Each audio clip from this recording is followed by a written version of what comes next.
មានស្វាញីមួយដោយរាល់ថ្ងៃរស់នៅជាមួយលោកតាឥសីដោយខិតខំប្រឹងប្រែងតាំងសិលកសាងបុណ្យដើម្បីឲ្យខ្លួនបានកើតទៅជាមនុស្សនៅជាតិក្រោយ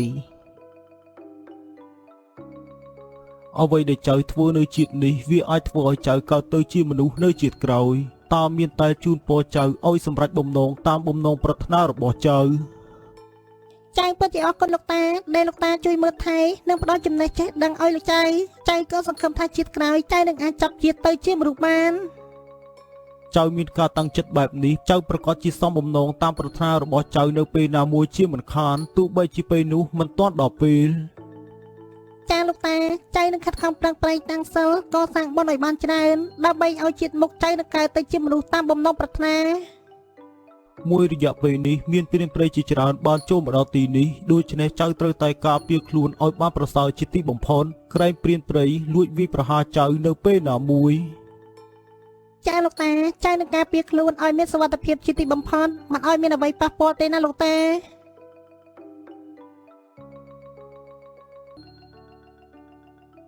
ចំណែកនៅក្នុងភូមិក៏មានកូនលោកស្រីម្នាក់ដែលជាអ្នកមានទ្រព្យសម្បត្តិច្រើនគាត់តែងតែយកពេលវេលាជួយធ្វើការងារជំនួញឪពុករបស់គាត់ជានិច្ចអ្នកប្រុសអើយអ្នកប្រុសមិនបានជាអ្នកប្រុសធ្វើការងារមិនចេះហត់តតែសោះអញ្ចឹងថ្ងៃនេះប្រកាសជានាំខ្ញុំទៅរកទិញស្រូវអ្នកនៅភូមិចិត្តនេះទៀតហើយមែនទេអ្នកប្រុសមែនហើយណាលោកបងចော့នៅថ្ងៃនេះខ្ញុំគិតថាដើរទៅឆ្ងាយបន្តិចដើម្បីបានទិញស្រូវពីអ្នកភូមិកាន់តែច្រើនបើរវល់ទិញទៅនៅក្នុងភូមិរបស់យើងប្រកាសជាចំណេញមិនសូវបានច្រើនទេស្លាប់ហើយអ្នកប្រុសនៅក្នុងមួយថ្ងៃរកប្រាក់បានច្រើនប៉ុណ្ណឹងហើយអ្នកប្រុសបែរជានិយាយថាចំណេញបានតិចទៀតយើងត្រូវតែខិតខំប្រឹងប្រែងរកមួយការងាររកស៊ីឲ្យបានច្រើនដល់ពេលនោះផ្លូវដែលយើងរកស៊ីវាកាន់តែមានច្រើនតើលោកបងចော့យល់អ្វីដែលខ្ញុំនិយាយដែរទេខ្ញុំយល់ហើយអ្នកប្រុសចង់ឲ្យចំនួនការងាររកស៊ីកាន់តែរលូនកាន់តែមានបានកាន់តែប្រសើរដូច្នេះទើបបានជាអ្នកប្រុសខិតខំប្រឹងប្រែងបែបនេះបើសិនជាលោកបងបានយល់នៅអ្វីដែលខ្ញុំបាននិយាយអញ្ចឹងយើងរៀបចំខ្លួនទៅធ្វើដំណើរទៅនៅពេលនេះតែម្ដងប្រហែលជាពេលរសៀលទើបយើងមកផ្ទះវិញខ្ញុំបានរៀបចំរួចហើយអញ្ចឹងតោះអ្នកប្រុសធ្វើដំណើរទៅអញ្ជើញអ្នកប្រុស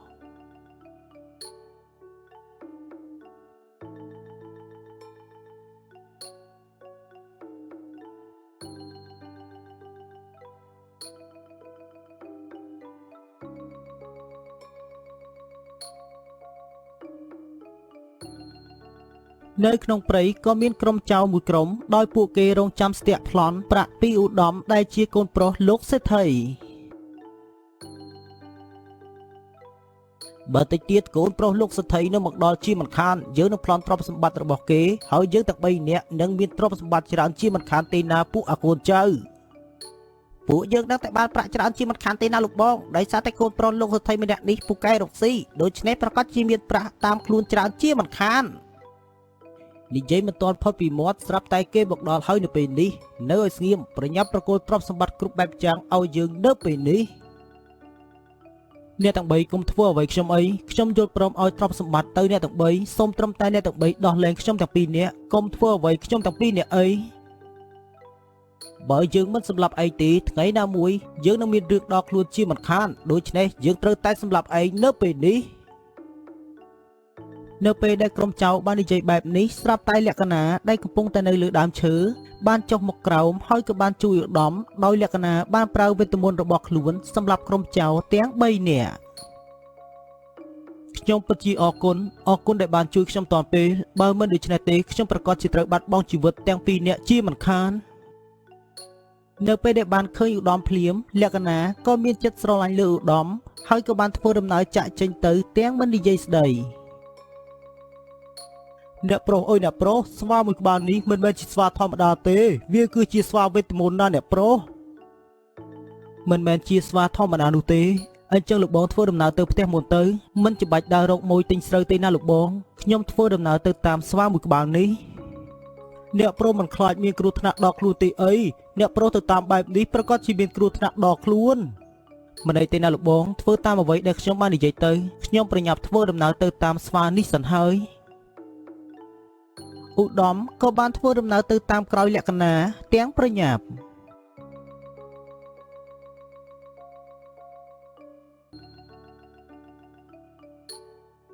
លក្ខណៈក៏បានធ្វើដំណើរមកដល់ទីកន្លែងអាស្រមរបស់លោកតាហើយក៏បាននិយាយប្រាប់តាមដំណើររឿងឲ្យលោកតាបានដឹងចៅសុកចិត្តខុសនឹងការតាំងសិលធ្វើបុណ្យដោយសម្លាប់មនុស្ស3នាក់ដើម្បីជួយជីវិតមនុស្ស2នាក់ទៅវិញនៅពេលនេះចៅកំពុងតែសាងបាបប៉ុន្តែចៅក៏មិនអាចមើលឃើញមនុស្ស2នាក់ដែលត្រូវគេសម្លាប់ដែរណាលោកតាអ្វីដែលចៅធ្វើគឺជាអំពើបុណ្យហើយក៏ជាអំពើបាបទាំងដែលចៅកំពុងតែសាងបុណ្យដើម្បីកើតទៅជាមនុស្សនៅជាតិក្រោយ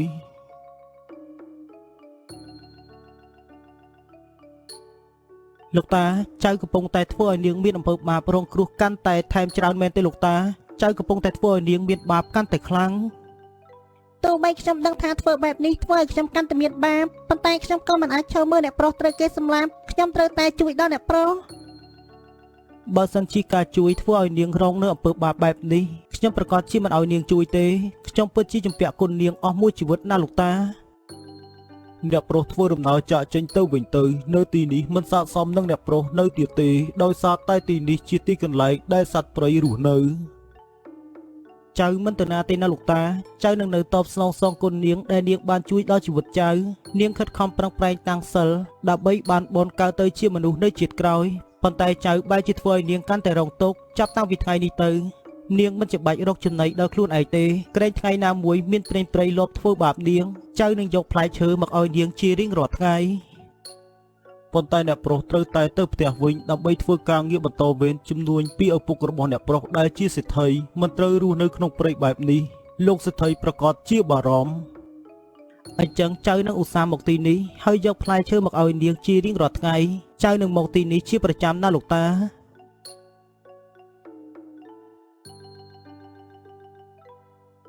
រយៈពេល1ខែទៅ1ខែឧត្តមតែងតែឆ្លៀតពេលវេលាមករកលក្ខណៈយកផ្លែឈើមកឲ្យនាងជារៀងរាល់ថ្ងៃឧត្តមនិងលក្ខណៈក៏មានចិត្តលើគ្នាទៅវិញទៅមកទោះបីជាលក្ខណៈនៅក្នុងសភាពជាសត្វស្វាក៏ដោយរហូតដល់ថ្ងៃមួយក៏មានទេវតាមួយអង្គបានចុះមកពីឋានសួគ៌អូអ្នកទាំងពីរអើយអ្នកទាំងពីរពិតជាកំពុងតែមានចិត្តលើគ្នាទៅវិញទៅមកទាំងដែលអ្នកទាំងពីរមានម្នាក់ជាសាច់ឈាមជាមនុស្សចំណែកម្នាក់ទៀតមានសាច់ឈាមជាសត្វស្វានៅពេលនេះយើងនឹងបំពេញបំណងប្រាថ្នារបស់អ្នកទាំងពីរនៅពេលនោះលោកទេវតាក៏បានប្រើវេទមន្តជប់ឲ្យលក្ខណៈប្រែក្លាយទៅជាមនុស្សជារៀងរហូតហើយលោកទេវតាក៏បានធ្វើដំណើរឡើងលើឋានសួគ៌វិញ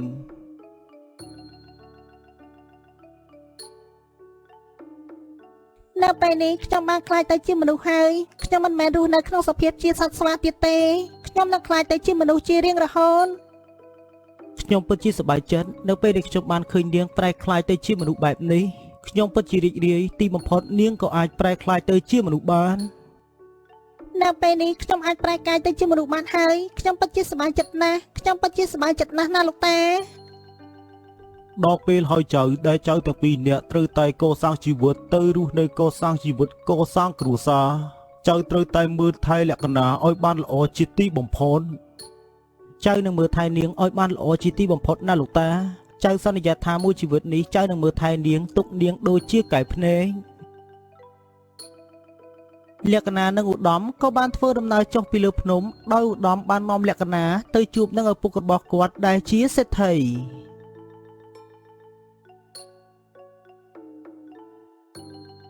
នៅពេលដែលទៅដល់លោកសេដ្ឋីក៏បានយល់ព្រមឲ្យអ្នកទាំងពីររៀបការរស់នៅជាមួយគ្នាសាងគ្រួសារជារៀងរហូតទៅ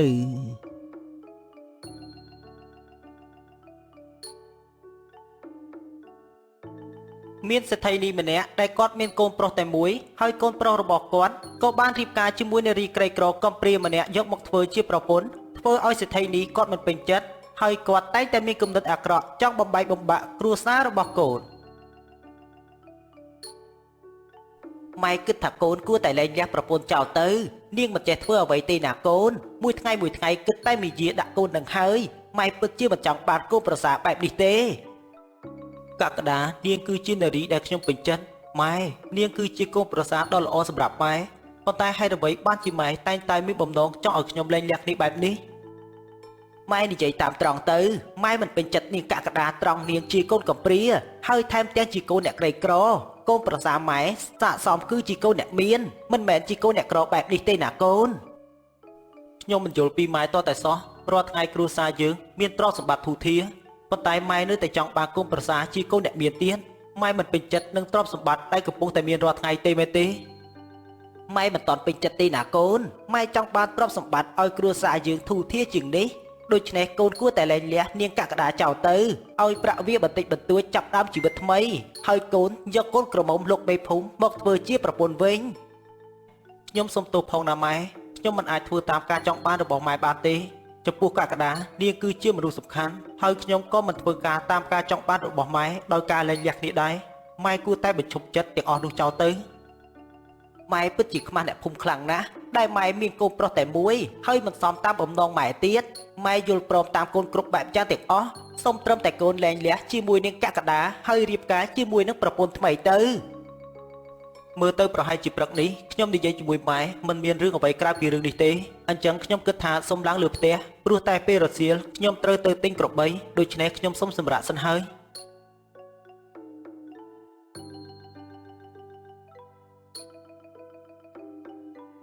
ខ្ញុំត្រូវតែធ្វើគ្រប់បែបយ៉ាងទាំងអស់ដើម្បីឲ្យកូនប្រុសខ្ញុំលែងលះជាមួយនឹងកក្កដាឲ្យតតែបានទោះបីជាប្រើវិធីអ្វីក៏ដោយមែនហើយខ្ញុំនឹកឃើញវិធីមួយធានាថាកូនប្រុសខ្ញុំនឹងស្អប់នាងកក្កដាជាក់ជាមិនខាន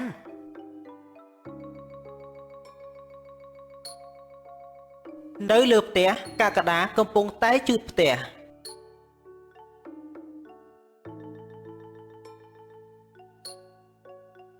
បងពិសាបាយរួចហើយឬណៃខ្ញុំបានស្ងោរជ្រូកមាន់សម្រាប់បងហើយនឹងម៉ែបើសិនជាបងពិសាបាយរួចហើយបងទៅសម្រាប់ទៅព្រោះតែពេលរសៀលបងត្រូវតែទៅទិញក្របី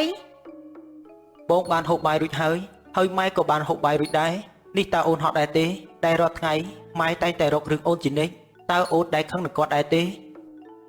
ខ្ញុំមិនហត់ទេណាបងហើយខ្ញុំក៏មិនដែលខឹងនឹងគាត់ដែរខ្ញុំដឹងថាខ្ញុំគឺជាអ្នកណាមកពីណាហើយបងគឺជាកូនសេដ្ឋីបងមកបន្ទាបខ្លួនយកខ្ញុំធ្វើជាប្រពន្ធអ្នកម៉ែប្រកាសជាមិនពេញចិត្តប៉ុន្តែសម្រាប់បងវិញមិនដែលគិតថាអូនគឺជាអ្នកណាទេបងគិតត្រឹមថាអូនគឺជាប្រពន្ធដ៏ល្អសម្រាប់បងហើយជាប្រពន្ធដែលគោរពប្តីនិងឲ្យតម្លៃប្តីបងសង្ឃឹមថាថ្ងៃណាមួយម៉ែនឹងបើកចិត្តទទួលយកអូនធ្វើជាកូនប្រសារគាត់ខ្ញុំក៏តែងតែសង្ឃឹមបែបនេះដែរនៅពេលថ្ងៃណាមួយម៉ែនឹងទទួលយកខ្ញុំធ្វើជាកូនប្រសារទោះបីជាពេលនេះគាត់មិនទាន់ទទួលយកខ្ញុំធ្វើជាកូនប្រសារគាត់ប៉ុន្តែនៅក្នុងបេះដូងខ្ញុំទុកគាត់ជាម្ដាយក្មេងទ្រាំបន្តិចទៅប្រហែលជាពេលវេលានៅមិនទាន់មកដល់នៅថ្ងៃណាមួយពេលវេលាអាចនឹងមកដល់ជាក់ជាមិនខានដល់ពេលនោះអូនប្រកាសជាត្រូវគាត់ទទួលស្គាល់ដល់ពេលនោះអូននឹងមិនពិបាកដូចជាពេលនេះគាត់រករឿងអូនទៀតហើយបងសន្យាថានឹងការពារអូនបងមិនព្រមឲ្យគាត់ធ្វើបាបអូនបានទេខ្ញុំពិតជារំភើបចិត្តណាស់នៅពេលដែលខ្ញុំមានស្វាមីយកចិត្តទុកដាក់ចំពោះប្រពន្ធបែបនេះខ្ញុំពិតជារំភើបចំណែកលោកសេដ្ឋីនេះក៏បានមកដល់ទីកន្លែងកម្មករកំពុងតែធ្វើការតើលោកសេដ្ឋីនេះមានកិច្ចការអ្វីមែនទេទើបបានជាមកដល់កន្លែងខ្ញុំធ្វើការបែបនេះលោកសេដ្ឋីនេះមានការងារអ្វីចង់ប្រើខ្ញុំទៅយើងមានកិច្ចការមួយឲ្យឯងធ្វើបើឯងធ្វើកិច្ចការនេះបានសម្រេចយើងនឹងឲ្យរង្វាន់ឯងយ៉ាងច្រើនតើជាកិច្ចការអ្វីទៅលោកសេដ្ឋីនេះខ្ញុំអាចធ្វើបានគ្រប់យ៉ាងទាំងអស់សូមលោកសេដ្ឋីនេះដាក់ការងារឲ្យខ្ញុំធ្វើនៅពេលនេះមកនៅពេលរសៀលកូនប្រុសយើងគេបានចេញទៅទិញក្របីដូច្នេះឯងត្រូវតែលួចចូលបន្ទប់របស់នាងកក្កដាហើយត្រូវតែធ្វើសកម្មភាពកំពុងតែដេកជាមួយនាងយើងនឹងដាក់ថ្នាំនៅក្នុងកែវទឹកដើម្បីឲ្យនាងកក្កដាវាសន្លប់ហើយឯងចាត់ការទៅធ្វើដូចជាកំពុងមានស្នេហាជាមួយនាងហើយយើងនឹងឲ្យគេហៅកូនប្រុសយើងមកឲ្យទាន់ហេតុការណ៍នៅក្នុងពេលនោះចុះបើសិនជាពេលនោះខ្ញុំធ្វើបានសម្រេចហើយអ្នកប្រុសបានបញ្ជាឲ្យកូនចៅយកខ្ញុំទៅសម្លាប់ខ្ញុំប្រកាសជាត្រូវស្លាប់ជាក់ជាមិនខានផែនការនេះដូចជាគ្រោះថ្នាក់ពេកហើយសម្រាប់ខ្ញុំដល់ពេលនោះយើងនឹងការពារឯងមិនឲ្យកូនប្រុសយើងសម្លាប់ឯងទេឯងគ្រាន់តែធ្វើតាមផែនការរបស់យើងទៅលួចចូលទៅក្នុងបន្ទប់នៅពេលដែលនាងកក្កដាវាសន្លប់ឯងក៏ឡើងលើគ្រែហើយដេកជិតនាងធ្វើដូចជាកំពុងតែមានស្នេហាទៅបាទលោកសេដ្ឋីនេះខ្ញុំនឹងធ្វើឲ្យបានល្អលោកសេដ្ឋីនេះធានាតែសុវត្ថិភាពខ្ញុំទៅខ្ញុំអាចសម្ដែងបានដល់ពេលនោះយើងនឹងឲ្យប្រាក់មួយចំនួនដើម្បីឲ្យឯងចេញរកស៊ីដោយខ្លួនឯងជីវិតឯងនឹងចាប់ផ្ដើមប្រសើរជាងពេលនេះខ្ញុំពិតជាអរគុណណាស់ខ្ញុំធានាថានឹងចាត់ការឲ្យបានល្អលោកសេដ្ឋីនេះរងចាំតែដំណឹងល្អទៅ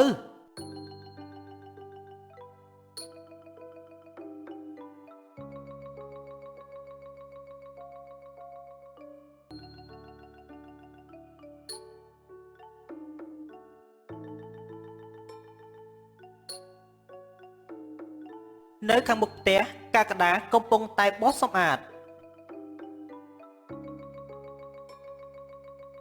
នេះតើហត់ដែរទេកូនហូបទឹកសិនទៅម៉ែយកមកឲ្យកូនព្រោះតែកូនកំពុងតែធ្វើការហត់ ចាម៉ែអរគុណច្រើន ម៉ែដឹងថាកន្លងមកម៉ែតែងតែធ្វើអាក្រក់ដាក់កូនទាំងតែកូនគឺជាកូនប្រសាដែលល្អបំផុតដូច្នេះចាប់ពីថ្ងៃនេះទៅម៉ែនឹងយកចិត្តទុកដាក់ចំពោះកូនជានិច្ចកូនគឺជាកូនប្រសាម៉ែគ្រប់យ៉ាងទាំងអស់កូនលើកលែងទោសឲ្យម៉ែផងទៅណាកូន ខ្ញុំមិនដែលប្រកាន់អ្វីនឹងម៉ែទេឲ្យតែម៉ែទទួលយកខ្ញុំជាកូនប្រសាគឺគ្រប់គ្រាន់ហើយចំពោះខ្ញុំវិញតែងតែទុកម៉ែជាម៉ែក្មេកនៅក្នុងបេះដូងជានិញ ស្តុកគេពូកែរើសប្រពន្ធណាស់ដែលជ្រើសយកកូនមកធ្វើជាប្រពន្ធកូនទាំងស្អាតហើយថែមទាំងពូកែម៉ែពិតជាសប្បាយចិត្ត នៅថ្ងៃដែលខ្ញុំរងចាំបានមកដល់ហើយថ្ងៃដែលម៉ែបើចិត្តទទួលយកខ្ញុំធ្វើជាកូនប្រសានៅថ្ងៃនេះម៉ែក៏យល់ព្រម ម៉ែចាស់ណាស់ហើយណាកូនដូច្នេះម៉ែអាចរងាប់ចិត្តខ្លួនឯងបានម៉ែចាស់ហើយណាកូនដូច្នេះម៉ែអាចរងាប់ចិត្តកាលពីមុនបានហើយចាប់ពីថ្ងៃនេះទៅគ្រួសារយើងនឹងមានសុភមង្គលអញ្ចឹងកូនបន្តធ្វើការទៀតចោះម៉ែគិតថានឹងទៅមើលអ្នកធ្វើការនៅចំការសិន ចាម៉ែអញ្ចឹងម៉ែអញ្ជើញទៅចុះ កុំភ្លេចហូបទឹកផងណាកូននេះគឺជាទឹកចិត្តរបស់ម៉ែដែលបារម្ភពីកូនបើសិនជាកូនមិនហូបទឹកនេះម៉ែពិតជាអន់ចិត្ត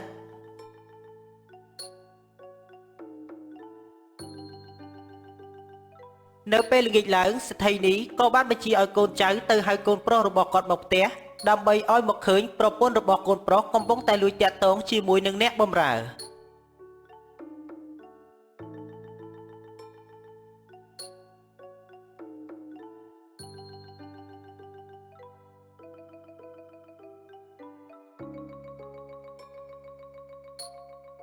នេះតើអ្នកទាំងពីរកំពុងតែធ្វើអ្វីហ្នឹងតើអូនហ៊ានធ្វើបែបនេះចំពោះបងផងតើមែនទេ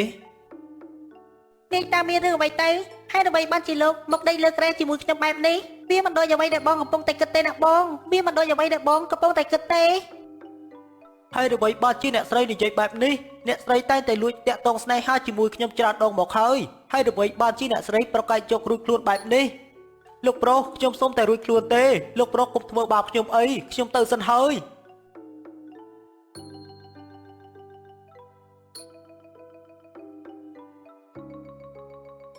តាមតនប៉ុណ្ណឹងហើយនាងឯងនៅប្រកែកទៀតមិនបានជានាងឯងលួចក្បត់ចិត្តកូនប្រុសយើងបែបនេះតើហេតុអ្វីបានជានាងឯងជាមនុស្សស្រីការកេងបែបនេះនាងឆាប់រើសម្លៀកបំពាក់ចាក់ចេញពីផ្ទះយើងភ្លាមទៅបានហើយណាម៉ែខ្ញុំពិតជាមិននឹកស្មានថាម៉ែហ៊ានរៀបចំផែនការបែបនេះធ្វើបាបប្រពន្ធខ្ញុំសោះម៉ែស្មានតែខ្ញុំជឿតាមផែនការរបស់ម៉ែតើមែនទេតើជាផែនការអ្វីទៅកូននេះតើកូនកំពុងតែនិយាយអីហ្នឹងម៉ែមិនដឹងពីផែនការអ្វីទេណាកូន ម៉ែបានប្រើឲ្យអ្នកបម្រើលួចមកសម្ដែងធ្វើជាមានស្នេហាជាមួយប្រពន្ធខ្ញុំម៉ែស្មានតែខ្ញុំមិនបានដឹងអំពីរឿងនេះតើមែនទេខ្ញុំបានឮម៉ែនិយាយផែនការនេះប្រាប់ទៅគេម្នាក់នោះ ខ្ញុំបានដឹងអំពីផែនការម៉ែជាមុនទាំងអស់នៅពេលដែលខ្ញុំបានដើរទៅដល់ទីកន្លែងអង្គរខ្ញុំហើយនឹងបងសុកក៏បានឮម៉ែនិយាយពីផែនការហើយខ្ញុំទាំងពីរនាក់ក៏សម្ដែងធ្វើជាមិនដឹងរឿងអ្វីទាំងអស់ សុកកូនឲ្យម៉ែសុំទោសម៉ែដឹងខុសហើយណាកូនគ្រប់យ៉ាងទាំងអស់ម៉ែធ្វើគឺដើម្បីកម្ចាត់នាងនេះចេញពីកូនតែប៉ុណ្ណោះខ្ញុំដឹងថាម៉ែធ្វើបែបនេះក៏ព្រោះតែម៉ែចង់ឲ្យខ្ញុំមានជីវិតដែលប្រសើរប៉ុន្តែម៉ែមានបានគិតដល់ចិត្តខ្ញុំដែរទេខ្ញុំយកប្រពន្ធជាកូនកំព្រាប៉ុន្តែខ្ញុំទាំងពីរនាក់មានចិត្តស្មោះសម្រាប់គ្នាហើយខ្ញុំក៏មិនដែលគិតអំពីទ្រព្យសម្បត្តិដែរណាម៉ែឲ្យខ្ញុំយកកូនគេជាអ្នកមានបើខ្ញុំរស់នៅមិនចុះសម្រុងតើខ្ញុំមានសុភមង្គលដែរទេ ខ្ញុំគិតថាដល់ពេលហើយបើសិនជាម៉ែចង់ឲ្យខ្ញុំលែងលះគ្នាជាមួយបងសុកខ្ញុំនឹងបំពេញបំណងម៉ែនៅពេលនេះខ្ញុំនឹងលែងលះជាមួយបងសុកខ្ញុំមិនចង់ឲ្យម៉ែពិបាកចិត្តដូចជាពេលនេះទៀតទេម៉ែដឹងខុសហើយណាកូនកូនកុំលែងលះគ្នាអីណាកូនម៉ែនេះពិតជាមានគំនិតអាក្រក់ណាស់ម៉ែគិតតែពីទ្រព្យសម្បត្តិមិនគិតអំពីសុភមង្គលរបស់កូនកក្កដាកូនម៉ែដឹងខុសហើយកូនលើកលែងទោសឲ្យម៉ែទៅកុំលែងលះគ្នាអីណាកូន នេះតើម៉ែព្រមទទួលយកកក្កដាធ្វើជាកូនប្រសាហើយតើមែនទេនេះម៉ែនិយាយជាការពិតមែនទេម៉ែនិយាយគឺជាការពិតចាប់ពីថ្ងៃនេះទៅម៉ែនឹងមិនធ្វើបាបកក្កដាទៀតទេម៉ែនឹងបង្ហាញឲ្យសង្គមអ្នកមានគេទទួលស្គាល់កក្កដាជាកូនប្រសារបស់ម៉ែនឹងលើកមុខមាត់កក្កដាឲ្យពេញមុខខ្ញុំពិតជាអរគុណណាស់ដែលម៉ែព្រមទទួលយកខ្ញុំធ្វើជាកូនប្រសាបែបនេះខ្ញុំពិតជាអរគុណណាស់ម៉ែ ក ចាប់តាំងពីថ្ងៃនោះមកសេដ្ឋីនេះក៏ព្រមទទួលយកកាកដាធ្វើជាកូនប្រសាររបស់គាត់ហើយគ្រួសារគាត់ក៏បានរស់ជួបជុំគ្នាជារៀងរហូតទៅ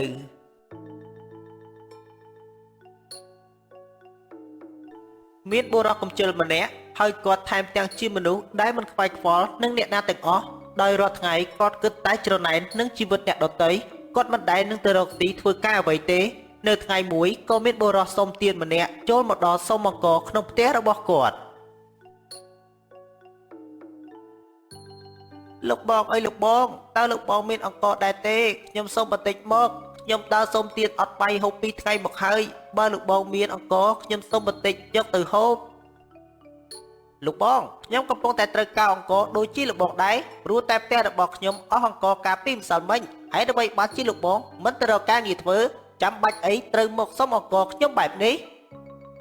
ក៏ព្រោះតែខ្ញុំគ្មានកម្លាំងគ្រប់គ្រាន់ទើបបានជាខ្ញុំមិនអាចទៅធ្វើការលេងសើចបានណាលោកបងខ្ញុំមានជំងឺប្រចាំកាយខ្ញុំទៅធ្វើការធ្ងន់អត់បានទេអញ្ចឹងខ្ញុំក៏មានជំងឺប្រចាំកាយដែរខ្ញុំមានជំងឺប្រចាំកាយមិនឲ្យទៅអ្នកណាទាំងអស់ដែលជារបស់ខ្ញុំបើចង់បានអង្គរលោកបងគួរតែខំប្រឹងធ្វើស្រែមិនមែនលោកបងដើរសុំទានគេបែបនេះទេសូមទោសណាលោកបងដែលខ្ញុំធ្វើឲ្យប៉ះពាល់អារម្មណ៍លោកបងបែបនេះបើសិនជាលោកបងមិនព្រមឲ្យអង្គរមកខ្ញុំនឹងចាក់ចេញទៅវិញ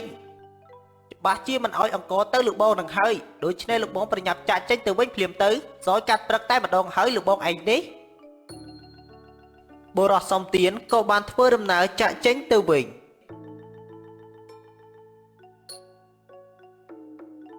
នៅថ្ងៃនេះឮថាលោកសេដ្ឋីធ្វើបុណ្យចែកអង្គរបើខ្ញុំទៅសុំអង្គរលោកសេដ្ឋីខ្ញុំនឹងបានចែកជាមិនខានដល់ពេលនោះខ្ញុំនឹងមានបាយហូបនៅរយៈពេលច្រើនខែបន្តទៀតខ្ញុំគួរតែទៅសុំអង្គរនៅពេលនេះនាយចយក៏បានធ្វើដំណើរទៅផ្ទះលោកសេដ្ឋីដើម្បីសុំអង្គរ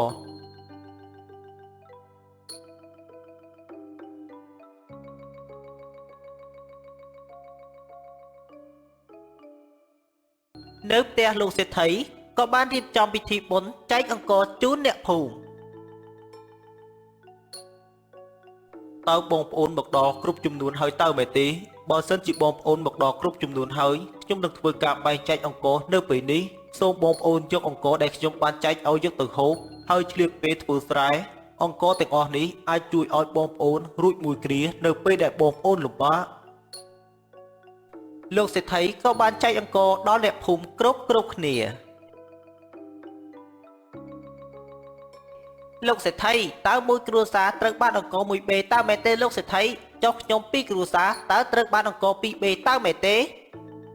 អ្នកនិយាយថាម៉េចអ្នកបុកតែម្នាក់ឯងហើយអ្វីបានជាអ្នកនិយាយថាអ្នកមាន2គ្រួសារតើអ្នកណាម្នាក់ទៀតគឺបងប្រុសរបស់ខ្ញុំសម្រាប់នៅផ្ទះដោយសារតែគាត់មានអាការៈឈឺទើបបានជាគាត់មិនអាចបុកបើកអង្គរបានដោយខ្លួនឯងអញ្ចឹងតើខ្ញុំអាចបើកអង្គរជំនួសគាត់បានទេលោកសេដ្ឋីមិនបានទេយើងមិនអាចធ្វើបែបនេះបានទេបើសិនជាអ្នកចង់បើកអង្គរឲ្យបងប្រុសរបស់អ្នកត្រូវតែរកអ្នកភូមិមកធានាអះអាងទើបយើងនឹងជឿជាក់បើកអង្គរឲ្យអ្នកអញ្ចឹងមិនអីទេលោកសេដ្ឋីខ្ញុំមិនចាំបាច់បើកអង្គរឲ្យគាត់ក៏បានអញ្ចឹងខ្ញុំសូមយកតែចំណែកខ្ញុំទៅបានហើយចំណែកបងប្រុសខ្ញុំនឹងប្រាប់គាត់ឲ្យមកបើកដោយខ្លួនឯង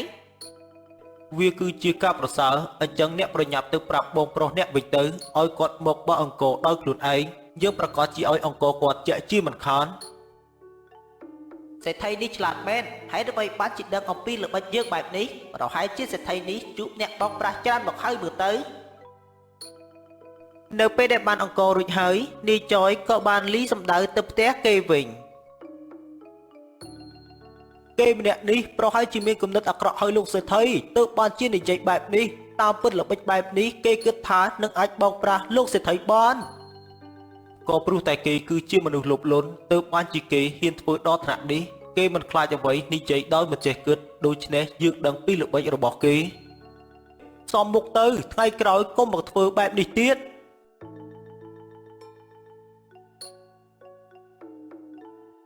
នៅពេលដែលបានអង្គរទៅដល់ផ្ទះវិញនាយចៅក៏បានហៅអ្នកភូមិ2នាក់មកនិយាយដើម្បីមូលបង្កាច់ឈ្មោះលោកសេដ្ឋីអ្នកទាំងពីរមានដឹងទេហើយអ្វីបានជាខ្ញុំហៅអ្នកទាំងពីរមកខ្ញុំមានរឿងចង់និយាយប្រាប់ឲ្យអ្នកទាំងពីរបានដឹងកាលពីព្រឹកមិញខ្ញុំបានទៅសុំបើអង្គរពីលោកសេដ្ឋី លោកសេដ្ឋីគាត់មិនមែនជាមនុស្សចិត្តល្អនោះទេតាមពិតគាត់ធ្វើគ្រប់បែបយ៉ាងដើម្បីចង់បានមុខមាត់តែប៉ុណ្ណោះហើយដើម្បីបានជាលោកបងនិយាយបែបនេះនៅក្នុងស្រុកភូមិយើងលោកសេដ្ឋីតែងតែជួយអ្នកទីទល់លំបាកបើខ្ញុំធ្លាប់ដឹងកន្លងមកគាត់មិនមែនជាមនុស្សចិត្តអាក្រក់ទេណាលោកបងមែនហើយណាលោកបងហើយដើម្បីបានជាលោកបងនិយាយថាលោកសេដ្ឋីចិត្តអាក្រក់បែបនេះគាត់ចិត្តអាក្រក់តើហេតុអីបានជាគាត់ចែកអង្គរឲ្យលោកបងអ្នកធ្វើដូចជាមិនដឹងអញ្ចឹងមនុស្សយើងធ្វើបន់តែចំពោះមុខអ្នកចិត្តខាងអ្នកផងទៅបានហើយប៉ុន្តែនៅខាងក្រោយខ្នងវិញគឺអង្គុយស្ដាយក្រោយនៅរបស់ដែលបានចែកឲ្យគេហើយថែមទាំងចង់បានទៀមទាមកវិញនៅពេលណាមួយខ្ញុំមិនជឿលោកបងឯងទេលោកសេដ្ឋីគាត់តែងតែជួយអ្នកលំបាកជានិច្ចមិនថាអ្នកនោះទៀបសខ្មៅគាត់មិនដែលប្រកាន់វណ្ណៈហើយថែមទាំងអ្នកភូមិយើងគោរពចូលចិត្តគាត់ទៀតលោកបងឯងពិតជាមានប្រាជ្ញាអន់មែនហើយដើម្បីបានជាលោកបងឯងមានប្រាជ្ញាអន់បែបនេះឲ្យត្រឹមតែអង្គរមួយបេគាត់ប្រកាសជាឲ្យចាក់ជាមិនខានក៏ព្រោះតែគាត់មានដីស្រែរាប់រយហិកតាដីចំការរាប់រយហិកតាត្រឹមអង្គរប៉ុណ្ណឹងគាត់ចំណាយដើម្បីយកទឹកចិត្តអ្នកភូមិយើងតែប៉ុណ្ណោះតែសម្រាប់ខ្ញុំទាំងពីរនាក់នៅតែនិយាយថាលោកសេដ្ឋីគាត់ជាមនុស្សមានចិត្តប្រណីបើសិនជាមិនបានគុណបុណ្យលោកសេដ្ឋីផ្ដោប្រាក់ឲ្យខ្ញុំនាំកូនទៅរកគ្រូពេទ្យប្រហែលជាពេលនេះកូនរបស់ខ្ញុំត្រូវបាត់បង់ជីវិតបាត់ហើយខ្ញុំក៏អញ្ចឹងដែរកាលពីឆ្នាំមុននៅពេលដែលខ្ញុំជួបគ្រោះថ្នាក់ធ្លាក់ពីលើដើមឈើបើសិនជាមិនបានលោកសេដ្ឋីនាំខ្ញុំទៅរកគ្រូខ្មែរខ្ញុំអាចនឹងត្រូវពិការអស់មួយជីវិតទាំងអស់នេះបញ្ជាក់ឲ្យច្បាស់ថាលោកសេដ្ឋីគាត់ជាមនុស្សយ៉ាងម៉េចហើយខ្ញុំគិតថាមិនគួរណានិយាយរៀបរាប់ប្រាប់លោកបងទាំងពីរអ្នកសោះបើសិនជាលោកបងទាំងពីរអ្នកជឿជាក់បែបនេះសម្រាប់ខ្ញុំវិញនៅតែគិតថាលោកសេដ្ឋីធ្វើបន់គ្រាន់តែយកមុខតែប៉ុណ្ណោះខ្ញុំទាំងពីរអ្នកដល់ពេលដែលទៅបាច់ទឹកដាក់ស្រែហើយលោកបងនៅអង្គុយគិតកេងគិតម្នាក់ឯងចុះប៉ុន្តែជាក់ស្ដែងខ្ញុំទាំងពីរអ្នកបានឃើញនឹងភ្នែកថាលោកសេដ្ឋីគាត់ជាមនុស្សល្អអ្នកទាំងពីរក៏បានធ្វើដំណើរទៅស្រែវិញដោយមិនខ្វល់នៅការនិយាយរបស់នាយចយ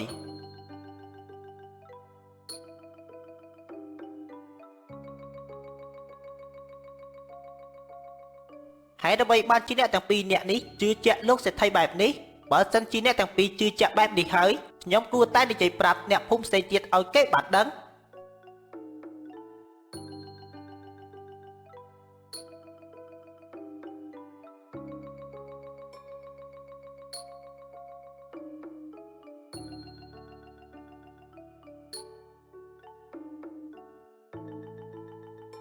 នាយចយក៏បានដើរសម្ដៅទៅក្នុងភូមិដើម្បីនិយាយបង្កាច់បង្ខូចឈ្មោះលោកសេដ្ឋីបន្ថែមទៀត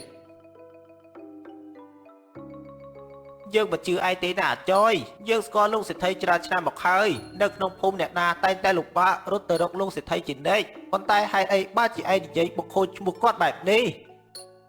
ចេះតែនិយាយហើយថាខ្ញុំមូលបង្កាច់ឈ្មោះលោកសេដ្ឋីតាមពិតខ្ញុំគ្រាន់តែនិយាយអ្វីដែលខ្ញុំគិតថាត្រឹមត្រូវតែប៉ុណ្ណោះយើងស្គាល់លោកសេដ្ឋីច្បាស់ណាស់គាត់មិនដែលមានគំនិតធ្វើដូចជាឯងនិយាយទេគាត់ធ្វើគ្រប់បែបយ៉ាងនៅក្នុងភូមិដើម្បីជួយអ្នកភូមិយើងតែប៉ុណ្ណោះចំណែករឿងឯងនិយាយថាលោកសេដ្ឋីចង់ធ្វើជាមេឃុំបើគាត់ចង់ធ្វើគាត់អាចធ្វើបានគ្រប់ពេលដោយខ្ញុំនិយាយប្រាប់តាសឿនអញ្ចឹងគាត់ធ្វើល្អចែកទៀតដល់អ្នកភូមិយើងក៏ព្រោះតែគាត់មានគំនិតចង់ធ្វើជាមេឃុំនៅថ្ងៃណាមួយព្រោះតែគាត់ដឹងថាបើសិនជាគាត់ឈរឈ្មោះធ្វើជាមេឃុំអ្នកភូមិនឹងបោះឆ្នោតឲ្យគាត់ជាប់ជាក់ជាមិនខានទើបបានជាគាត់ប្រឹងប្រែងជួយអ្នកភូមិយើងបែបនេះយើងគិតថាឯងមានគំនិតមិនល្អចំពោះលោកសេដ្ឋីច្រើនជាងទើបបានជាឯងបង្កើតរឿងចេះតែនិយាយបែបនេះឯងធ្លាប់បានអង្គពីលោកសេដ្ឋីជាប្រចាំហើយតើមែនទេប៉ុន្តែហេតុអីបានជាឯងភ្លេចគុណគាត់បែបនេះត្រឹមតែអង្គមួយបេពីរបេតែប៉ុណ្ណោះចំពោះខ្ញុំវិញប៉ុណ្ណឹងគឺតូចតាចទេវាគ្មានគុណបុណ្យអ្វីមកលើខ្ញុំទេត្រឹមតែអង្គប៉ុណ្ណឹងទោះបីជាអង្គត្រឹមតែមួយកំប៉ុងតែវាក៏ជាទឹកចិត្តរបស់អ្នកដែលបានជួយឯងកន្លងមកប៉ុន្តែឯងបែរជារមើលគុណហើយថែមទាំងនិយាយបង្ខូចឈ្មោះលោកសេដ្ឋីថែមទៀត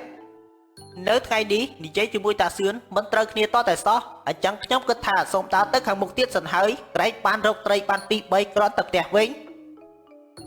ទៅរកត្រីទៅវាប្រសើរជាងនិយាយបង្ខូចឈ្មោះអ្នកដតីដែលបានធ្លាប់ផ្ដល់អង្គឲ្យឯងដាក់ឆ្នាំងកន្លងមកឯងទៅរកឲ្យបានច្រើនទៅនាយចយតែងតែនិយាយបង្កាច់បង្ខូចឈ្មោះលោកសេដ្ឋីប្រាប់ទៅអ្នកភូមិដើម្បីឲ្យអ្នកភូមិគ្រប់គ្នាស្អប់លោកសេដ្ឋីចំណែកនាយចយគេជាមនុស្សរមើលគុណក៏បានដើររអិលជើងដួលធ្លាក់ចូលទៅក្នុងល្បាប់មួយកន្លែង ហើយដើម្បីបានជាល្បាប់នេះនៅពេលដែលខ្ញុំតែងតែរើខ្ញុំតែងតែស្រូបចូលទៅខាងក្នុងតើល្បាប់នេះគឺជាល្បាប់អ្វីទៅ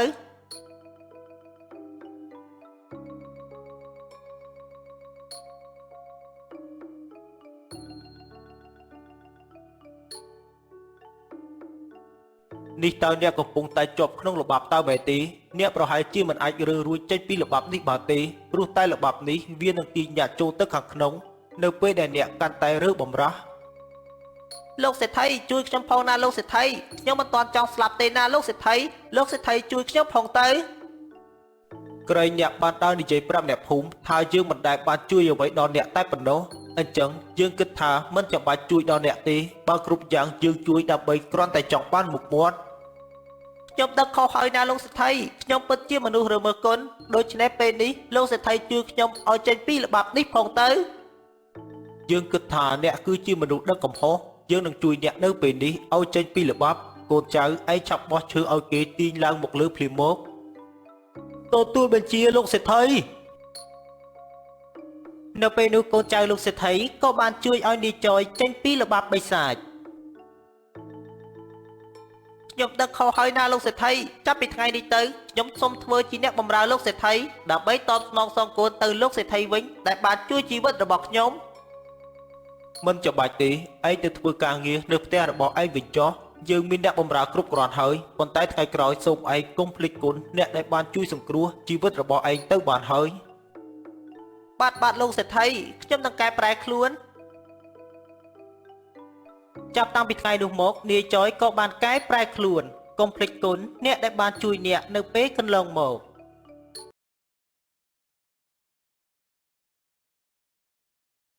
គ្រាន់តែនិយាយការពិតតែប៉ុណ្ណោះក៏ព្រោះតែរូបរាងឯងអាក្រក់ពិតមែនវាពិតជាធ្វើឲ្យយើងមិននិយាយមិត្តបានទេណាណារងពួកខ្ញុំទាំងអស់គ្នាគ្រាន់តែនិយាយលេងសើចតែប៉ុណ្ណោះឲ្យធ្វើម៉េចបើណារងគេមានត្រចៀកធំពិតមែនណាលោកមេភូមិខ្ញុំទាំងអស់គ្នាគ្រាន់តែនិយាយជាការពិត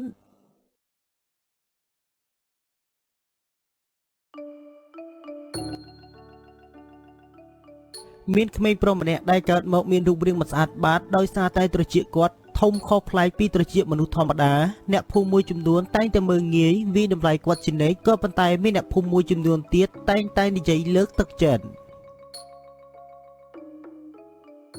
អ្នកម៉ែនៅថ្ងៃនេះកូនចង់ទៅរកត្រីដោយសារតែការពីព្រឹកមិញកូនបានឮអ្នកម៉ែនិយាយថាចង់បានត្រីស្រស់ៗដើម្បីយកធ្វើជាម្ហូបនៅថ្ងៃនេះម៉ែឃ្លានត្រីស្រស់មែនហើយណាកូនដោយសារតែការពីម្សិលមិញម៉ែបានដើរទៅផ្ទះអ្នកជិតខាងរបស់យើងគេបានត្រីស្រស់ច្រើនណាស់ណាកូនមិនអីទេអ្នកម៉ែចាំកូននឹងទៅរកត្រីឲ្យអ្នកម៉ែនៅពេលនេះនៅថ្ងៃល្ងាចនេះប្រកាសជាបានត្រីហូបឆ្ងាញ់មាត់ជាមិនខានអ្នកម៉ែកុំបារម្ភអីកូនអាចរកបានបន្ទាប់ពីនិយាយជាមួយនឹងអ្នកម្ដាយរួចណារងក៏បានធ្វើដំណើរទៅរកត្រី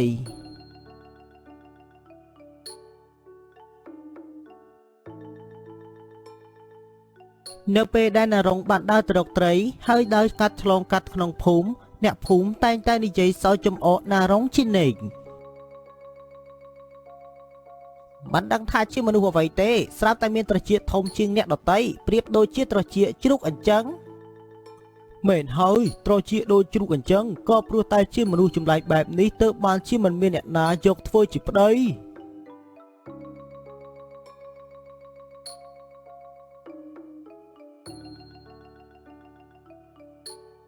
ទាំងពីរនាក់ឯងនេះមួយថ្ងៃគិតតែពីនិយាយមើលងាយណារងតែប៉ុណ្ណោះប្រយ័ត្នតែកូនពួកឯងតែពីរនាក់មានរូបរាងអាក្រក់ជាងណារងទៀតទៅកូនរបស់ខ្ញុំមិនមែនមានត្រចៀកធំបែបនេះទេណាអ្នកមីងកូនរបស់ខ្ញុំកើតមកត្រូវតែសង្ហាដាច់គេណាអ្នកមីងមិនគួរណាយកកូនរបស់ខ្ញុំទៅប្រៀបធៀបជាមួយនឹងមនុស្សចម្លែកឡើយវាដូចជាមិនស័ក្តិសមសូម្បីតែបន្តិចទេណាអ្នកមីង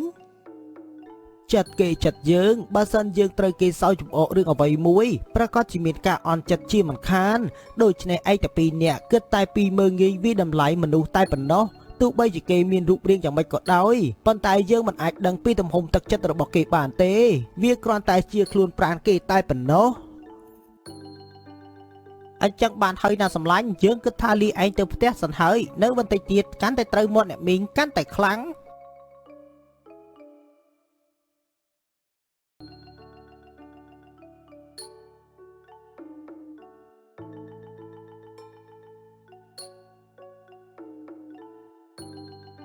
បន្តិចក្រោយមកណារុងក៏បានធ្វើដំណើរមកដល់ទីកន្លែងរកត្រីនៅថ្ងៃនេះខ្ញុំត្រូវតែរកត្រីឲ្យបានច្រើនដើម្បីឲ្យអ្នកម៉ែបានហូបឲ្យឆ្ងាញ់មាត់តែម្ដងខ្ញុំត្រូវតែរកត្រីឲ្យបានច្រើននៅពេលនោះណារុងក៏បានរកត្រីបានច្រើនដោយបំណងរបស់គាត់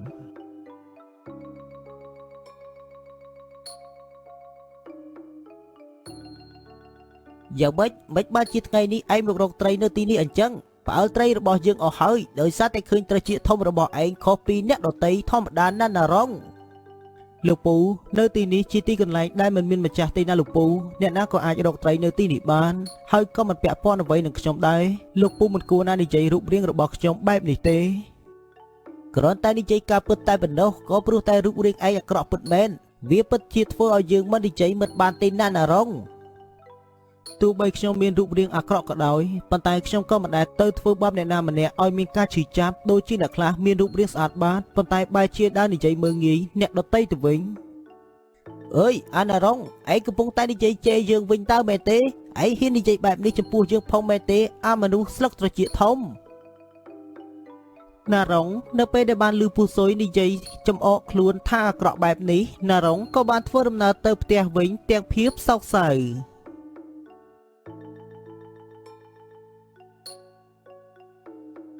នៅពេលយប់ណារុងក៏បានអង្គុយតែម្នាក់ឯងនៅមុខផ្ទះរបស់គាត់ទាំងអស់សង្ឃឹមអ្នកភូមិគេនិយាយថាឲ្យកូនទៀតហើយតើមែនទេកូនហើយអ្វីបានជាកូនស្ដាប់ពាក្យពេចន៍ដែលពួកគេនិយាយបែបនេះទៅវិញខ្ញុំមិនចង់គិតទេណាអ្នកម៉ែប៉ុន្តែវាធ្វើឲ្យខ្ញុំមិនសប្បាយចិត្តនៅពេលដែលខ្ញុំបានឮពួកគេនិយាយស្រាប់តែខ្ញុំមិនសប្បាយចិត្តតើអ្នកណាដែលថាមិនសប្បាយចិត្តទៅអ្នកម៉ែនៅពេលដែលមានគេមើលងាយខ្លួនបែបនេះសូម្បីតែព្រះជាម្ចាស់នៅមានអ្នកស្អមចុះទម្រាំយើងជាមនុស្សធម្មតាតើមានអ្នកណាខ្លះដែលថាមិនស្អមកូនមិនត្រូវគិតពាក្យពេចន៍ដែលពួកគេនិយាយគិតនៅក្នុងចិត្តច្រើនពេកទេណាកូនប៉ុន្តែកូនមិនមែនជាព្រះជាម្ចាស់ទេណាអ្នកម៉ែកូនគ្រាន់តែជាមនុស្សធម្មតាមានត្រចៀកធំជាងគេតែបន្តិចស្រាប់តែអ្នកភូមិគេរើសអើងកូន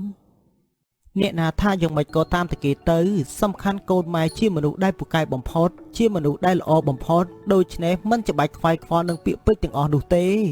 រស់នៅកុំខ្វាយខ្វល់ពាក្យសម្ដីអ្នកដទៃណាកូនឡើងទៅសម្រាប់ទៅណាកូនបាទអ្នកម៉ែ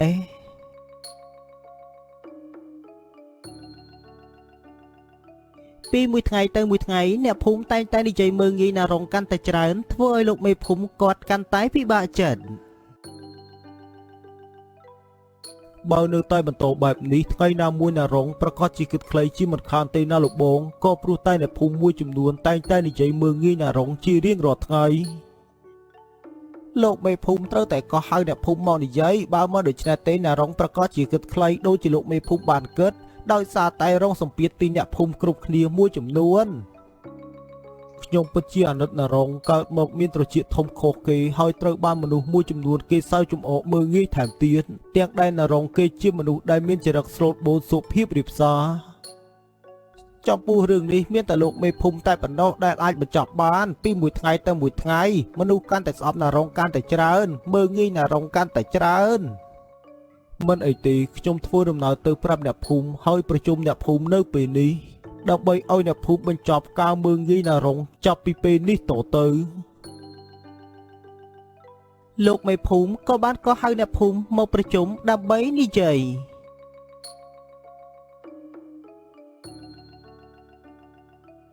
លោកមេភូមិក៏បានកោះហៅអ្នកភូមិមកប្រជុំដើម្បីនិយាយ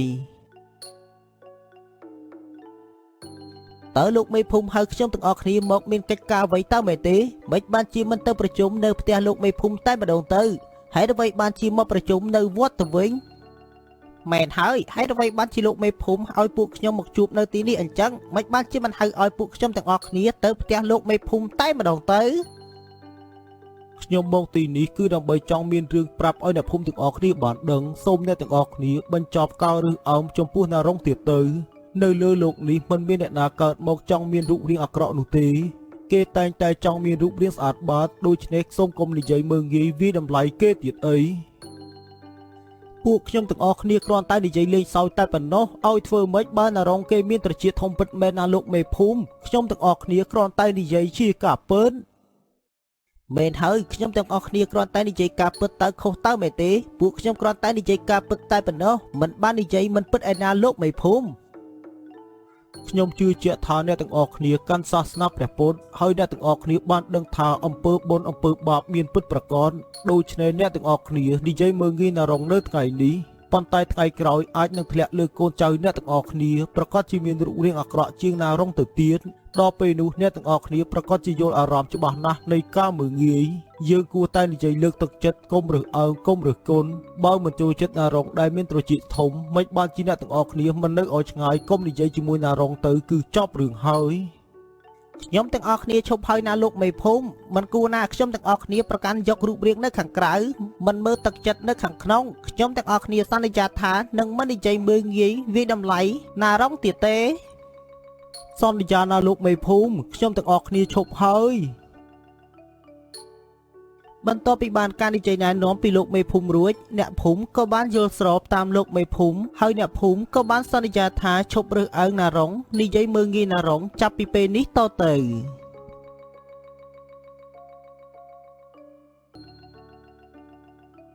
នៅពេលដែលលោកមេភូមិបានមកដល់ផ្ទះណារងក៏បាននិយាយរៀបរាប់តាមដំណើររឿងប្រាប់ណារងឲ្យបានដឹងមិនអីទេណាលោកមេភូមិខ្ញុំមិនប្រកាន់ទេហើយក៏មិនស្ដាប់ពីសម្ដីអ្នកដទៃខ្ញុំរស់នៅស្រឡាញ់អ្វីដែលខ្លួនមានទោះបីខ្ញុំមានរូបរាងកាយខុសពីអ្នកដទៃគេមិនពេញចិត្តគេមិនអាចទទួលយកខ្ញុំក៏មិនស្ដាប់ខ្ញុំអរគុណលោកមេភូមិដែលលោកមេភូមិជួយនិយាយការពារនិងលើកទឹកចិត្តខ្ញុំបែបនេះធ្វើជាមនុស្សគឺបែបនឹងហើយណារងយើងត្រូវតែស្រឡាញ់អ្វីដែលខ្លួនមានទោះបីជាអ្នកដទៃនិយាយអ្វីក៏ដោយយើងមិនអាចមិនឲ្យគេនិយាយបានទេមានតែខ្លួនយើងតែប៉ុណ្ណោះដែលត្រូវស្រឡាញ់ខ្លួនឯងស្រឡាញ់អ្វីដែលខ្លួនមានធ្វើជាមនុស្សត្រូវតែស្រឡាញ់ខ្លួនឯងឲ្យបានច្រើនស្រឡាញ់អ្វីដែលខ្លួនមានរស់នៅពោពេញទៅដោយស្នាមញញឹមសុភមង្គលពាក្យសម្ដីអ្នកដទៃនិយាយអត់ប្រយោជន៍មិនគួរគិតនៅក្នុងចិត្ត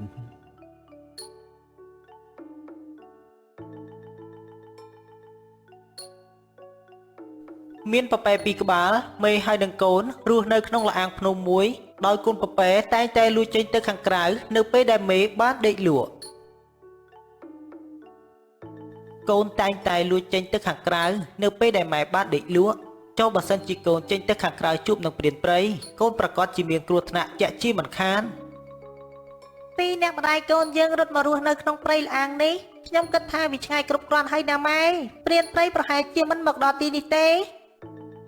កូនម៉ែកូននៅក្មេងណាស់កូនដឹងទេថាមនុស្សអាចមកដល់ទីណាក៏បានយើងតែពីរអ្នកម្ដាយកូនខំរត់គេចពីម្ចាស់បំរុងនឹងសម្លាប់យើងដោយយើងមករស់នៅទីនេះដោយគិតថានឹងមានអ្នកណាមករំខានចុះបើសិនជាកូនលួចចេញទៅខាងក្រៅនៅពេលដែលម៉ែដេកលក់វាអាចនឹងមានគ្រោះថ្នាក់ដល់កូនមិនអីទេណាម៉ែកូនអាចមើលថែខ្លួនឯងបានហើយសូមម៉ែកុំបារម្ភពីសុវត្ថិភាពរបស់កូនអីបើម៉ែនៅតែខ្លាចកូនមានគ្រោះថ្នាក់បែបនេះចុះពេលណាមួយដែលកូនចេញទៅខាងក្រៅកូននឹងមិនអាចរឹងមាំបានទេណាម៉ែម៉ែដឹងថាកូនចង់រឹងមាំដោយខ្លួនឯងប៉ុន្តែពេលនេះវាមិនទាន់ដល់ពេលវេលាដែលកូនត្រូវចេញទៅស្វែងរកចំណីដោយខ្លួនឯងបើកូនចង់ចេញទៅខាងក្រៅស្វែងរកចំណីចាំថ្ងៃក្រោយចាំម៉ែនឹងនាំកូនទៅខ្ញុំចង់ចេញទៅខាងក្រៅដោយខ្លួនឯងព្រោះតែខ្ញុំមិនចង់ឲ្យម៉ែលំបាកដោយសារតែខ្ញុំណាមួយខ្ញុំក៏ចង់ស្គាល់ពិភពនៅខាងក្រៅតើមានរឿងអ្វីកើតឡើងខ្លះកូនឯងនេះរឹងណាស់ម៉ែនិយាយមិនដែលស្ដាប់តតែសោះអញ្ចឹងចាំពេលល្ងាចម៉ែនឹងចេញទៅរកស្មៅខ្ចីឲ្យកូនឬមួយកូនទៅតាមម៉ែក៏បានដែរប៉ុន្តែនៅពេលនេះពេលម៉ែដេកលក់កូនមិនត្រូវចេញទៅខាងក្រៅទេម៉ាត់ម៉ែកូនដឹងហើយកូនមិនចេញទៅខាងក្រៅទេណាម៉ែបន្ទាប់ពីនិយាយរួចមេពពែក៏បានដេកលក់ហើយនៅពេលដែលមេពពែបានដេកលក់កូនពពែក៏បានលួចចេញទៅខាងក្រៅ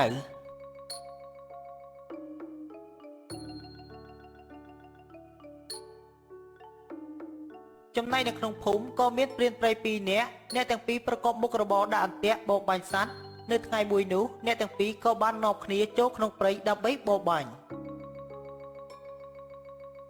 ពួកយើងគួរតែប្រញាប់ទៅសម្លាញ់ព្រោះតែល្ងាចនេះយើងនឹងទៅលេងផ្ទះម៉ែក្មេករបស់យើងហើយអញ្ចឹងពួកយើងប្រញាប់ទៅនិងប្រញាប់បានមកវិញ បើប្រញាប់ទៅប្រញាប់មកបែបនេះចុះតើហើយអ្វីបានជាឯងមិនសម្រាប់មួយថ្ងៃទៅហើយអ្វីបានជាឯងនៅទៅបាញ់សត្វទៀត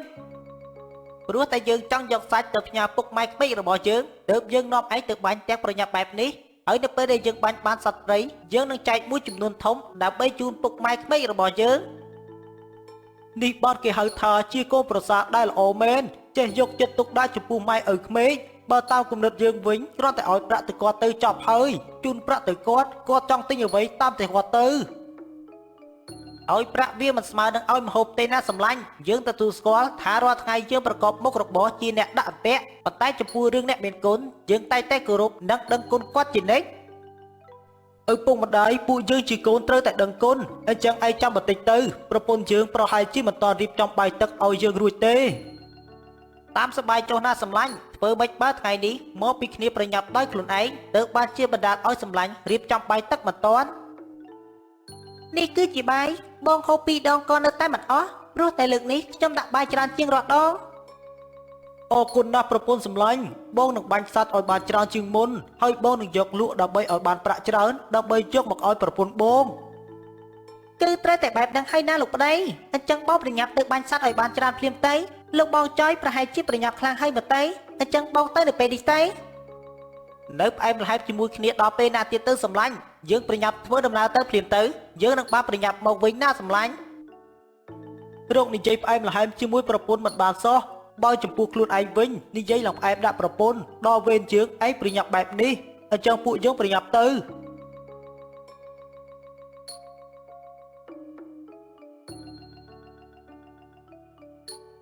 ចំណែកលោកសេដ្ឋីម្នាក់នេះគាត់កំពុងតែដើររកកូនពពែនិងមេពពែរបស់គាត់ដែលកូននិងមេពពែបានរត់គេចពីគាត់ទៅរស់នៅក្នុងព្រៃ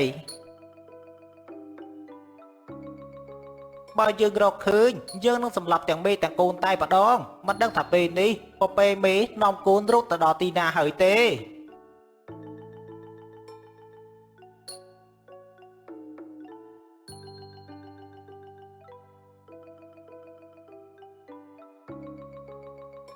លោកសេដ្ឋីកំពុងតែរកអីនឹងខ្ញុំដូចជាឮលោកសេដ្ឋីនិយាយអំពីរឿងពពែតើមែនទេតើពពែលោកសេដ្ឋីវាកើតអ្វីទៅលោកសេដ្ឋី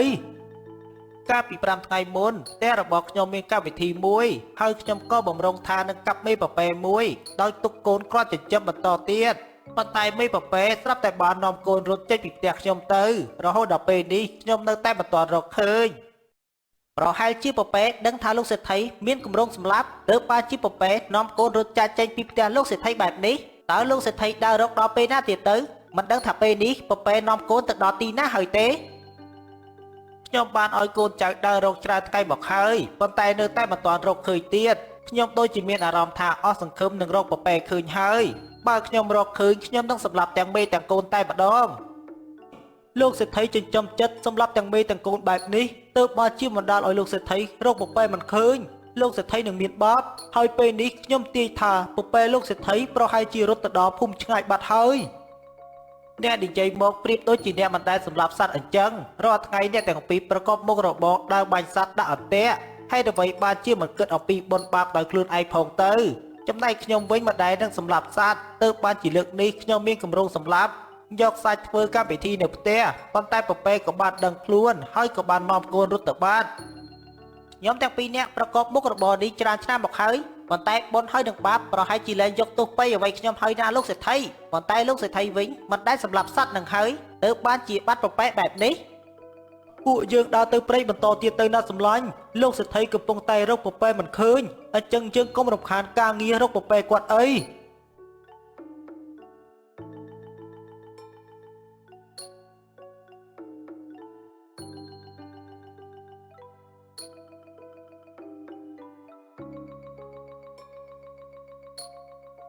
ចំណែកកូនពពែនៅពេលដែលមេបានដេកលក់កូនពពែក៏បានលបចេញមកខាងក្រៅដើម្បីស៊ីស្មៅខ្ចីស្មៅនេះខ្ចីទាំងអស់ពិតជាមានរសជាតិឆ្ងាញ់ណាស់ខ្ញុំពិតជាសប្បាយចិត្តយ៉ាងខ្លាំងនៅពេលដែលខ្ញុំមានសេរីភាពចេញមកខាងក្រៅបែបនេះនៅពេលដែលកូនពពែកំពុងតែឆ្ងាញ់នឹងរសជាតិស្មៅខ្ចីស្រាប់តែព្រានព្រៃទាំងពីរនាក់ក៏បានមកដល់ទាន់ពេល នោះគឺជាកូនប្រពែលោកសេដ្ឋីតាមពុតប្រពែនាំកូនមករស់នៅទីនេះសោះអញ្ចឹងតើបានជាលោកសេដ្ឋីរកមិនឃើញ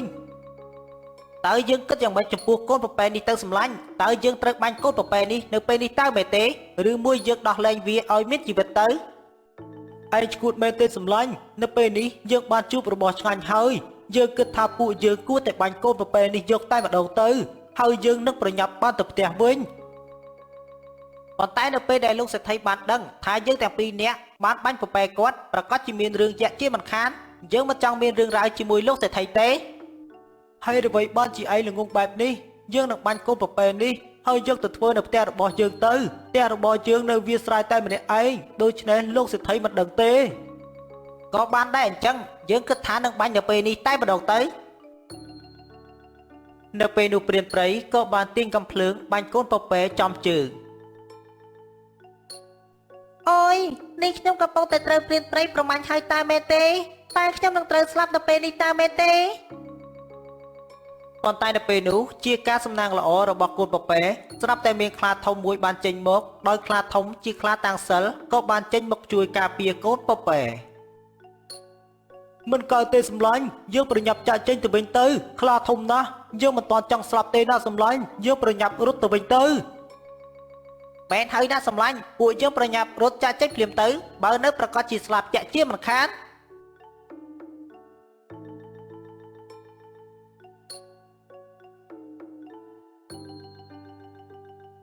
ហើយអ្វីបានជាក្មួយចេញមកខាងក្រៅតែម្នាក់ឯងបែបនេះក្មួយដឹងទេនៅខាងក្រៅមានគ្រោះថ្នាក់ណាស់បើសិនជាមិនបានអ៊ំចេញមកខាងក្រៅជួយក្មួយនៅពេលនេះទេក្មួយប្រកាសជាស្លាប់ដោយសារព្រានឬមួយក៏ស្លាប់ដោយសារសត្វខ្លាដទៃទៀត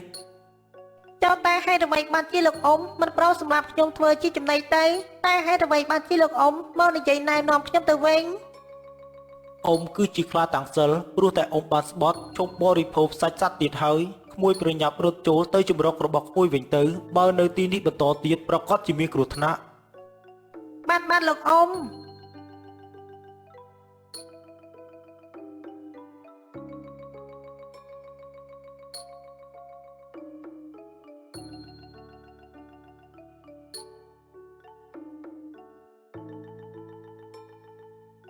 នេះក៏ព្រោះតែកូនរឹងរស់កូនមិនស្ដាប់តាមសម្ដីម៉ែកូនឌីសនឹងបាត់បង់ជីវិតទៅហើយកូនដឹងទេកូនសុំទោសណាម៉ែកូនពិតជារឹងរស់ចេញទៅខាងក្រៅដោយខ្លួនឯងកូនរវល់តែសប្បាយនឹងស្មៅខ្ចីទៅបានជាបណ្ដាលឲ្យកូនឌីសនឹងជួបហេតុការណ៍បាត់បង់ជីវិត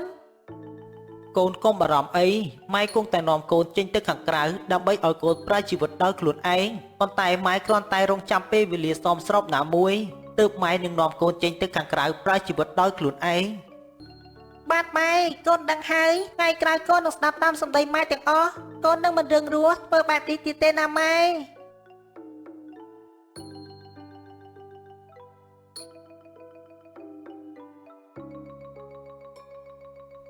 មានបុរសម្នាក់ដែលគាត់បានដើរចូលទៅដល់ក្នុងព្រៃមួយកន្លែងនៅពេលនោះគាត់ក៏បានជន់ចំឆ្អឹងរបស់ស្ដេចចចកដែលស្ដេចចចកបានស្លាប់អស់រយៈពេលរាប់ពាន់ឆ្នាំមកហើយគាត់ក៏ត្រូវបានស្ដេចចចកដាក់បណ្ដាសាឲ្យក្លាយទៅជាមនុស្សមានក្បាលចចកនៅពេលយប់តើហេតុអ្វីបានជាមានរឿងបែបនេះចំពោះខ្ញុំតើខ្ញុំត្រូវធ្វើយ៉ាងម៉េចបន្តទៀតទៅតើខ្ញុំត្រូវរស់នៅបែបនេះដល់ពេលណាទៀតស្ដេចចចកសូមអ្នកជួយដោះបណ្ដាសានេះចេញទៅខ្ញុំពិតជាមិនចង់រស់នៅបែបនេះទេ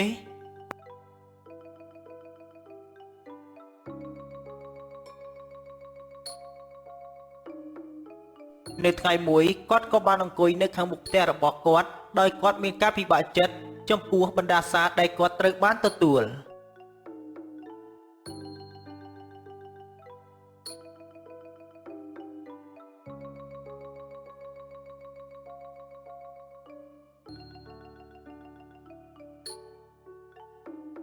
គ្នាគិតថាមកបបួលសម្លាញ់ទៅមើលគេរំនៅចុងភូមិយប់នេះព្រោះតែយប់នេះគឺជាថ្ងៃដែលគេកំសាន្តភូមិដូច្នេះមានមនុស្សម្នាទៅលេងច្រើនណាស់ណាសម្លាញ់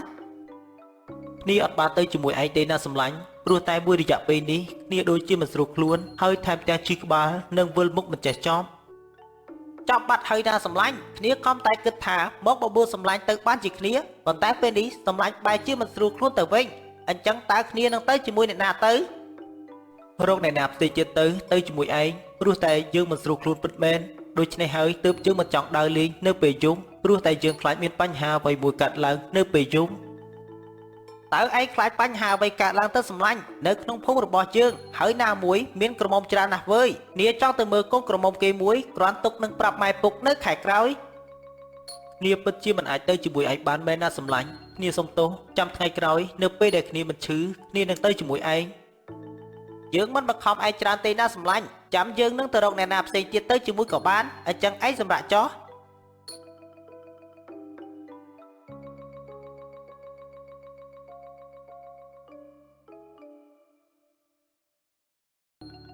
នេះតើខ្ញុំគួរតែនិយាយប្រាប់ឲ្យអ្នករកគ្នាបានដឹងដែរទេបើខ្ញុំមិននិយាយប្រាប់ឲ្យអ្នករកគ្នាបានដឹងខ្ញុំអាចនឹងកើតជាចចកនៅពេលយប់ដល់ពេលនោះខ្ញុំនឹងអាចសម្លាប់ពួកគាត់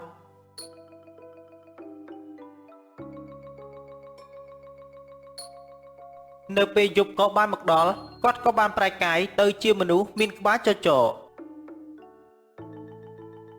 ខ្ញុំកំពុងតែប្រែកាយទៅជាចចកហើយនៅពេលបន្តិចទៀតខ្ញុំអត់ដឹងថាមានរឿងអ្វីកើតឡើងចំពោះខ្ញុំទេឬមួយខ្ញុំនឹងត្រូវទៅសម្លាប់មនុស្ស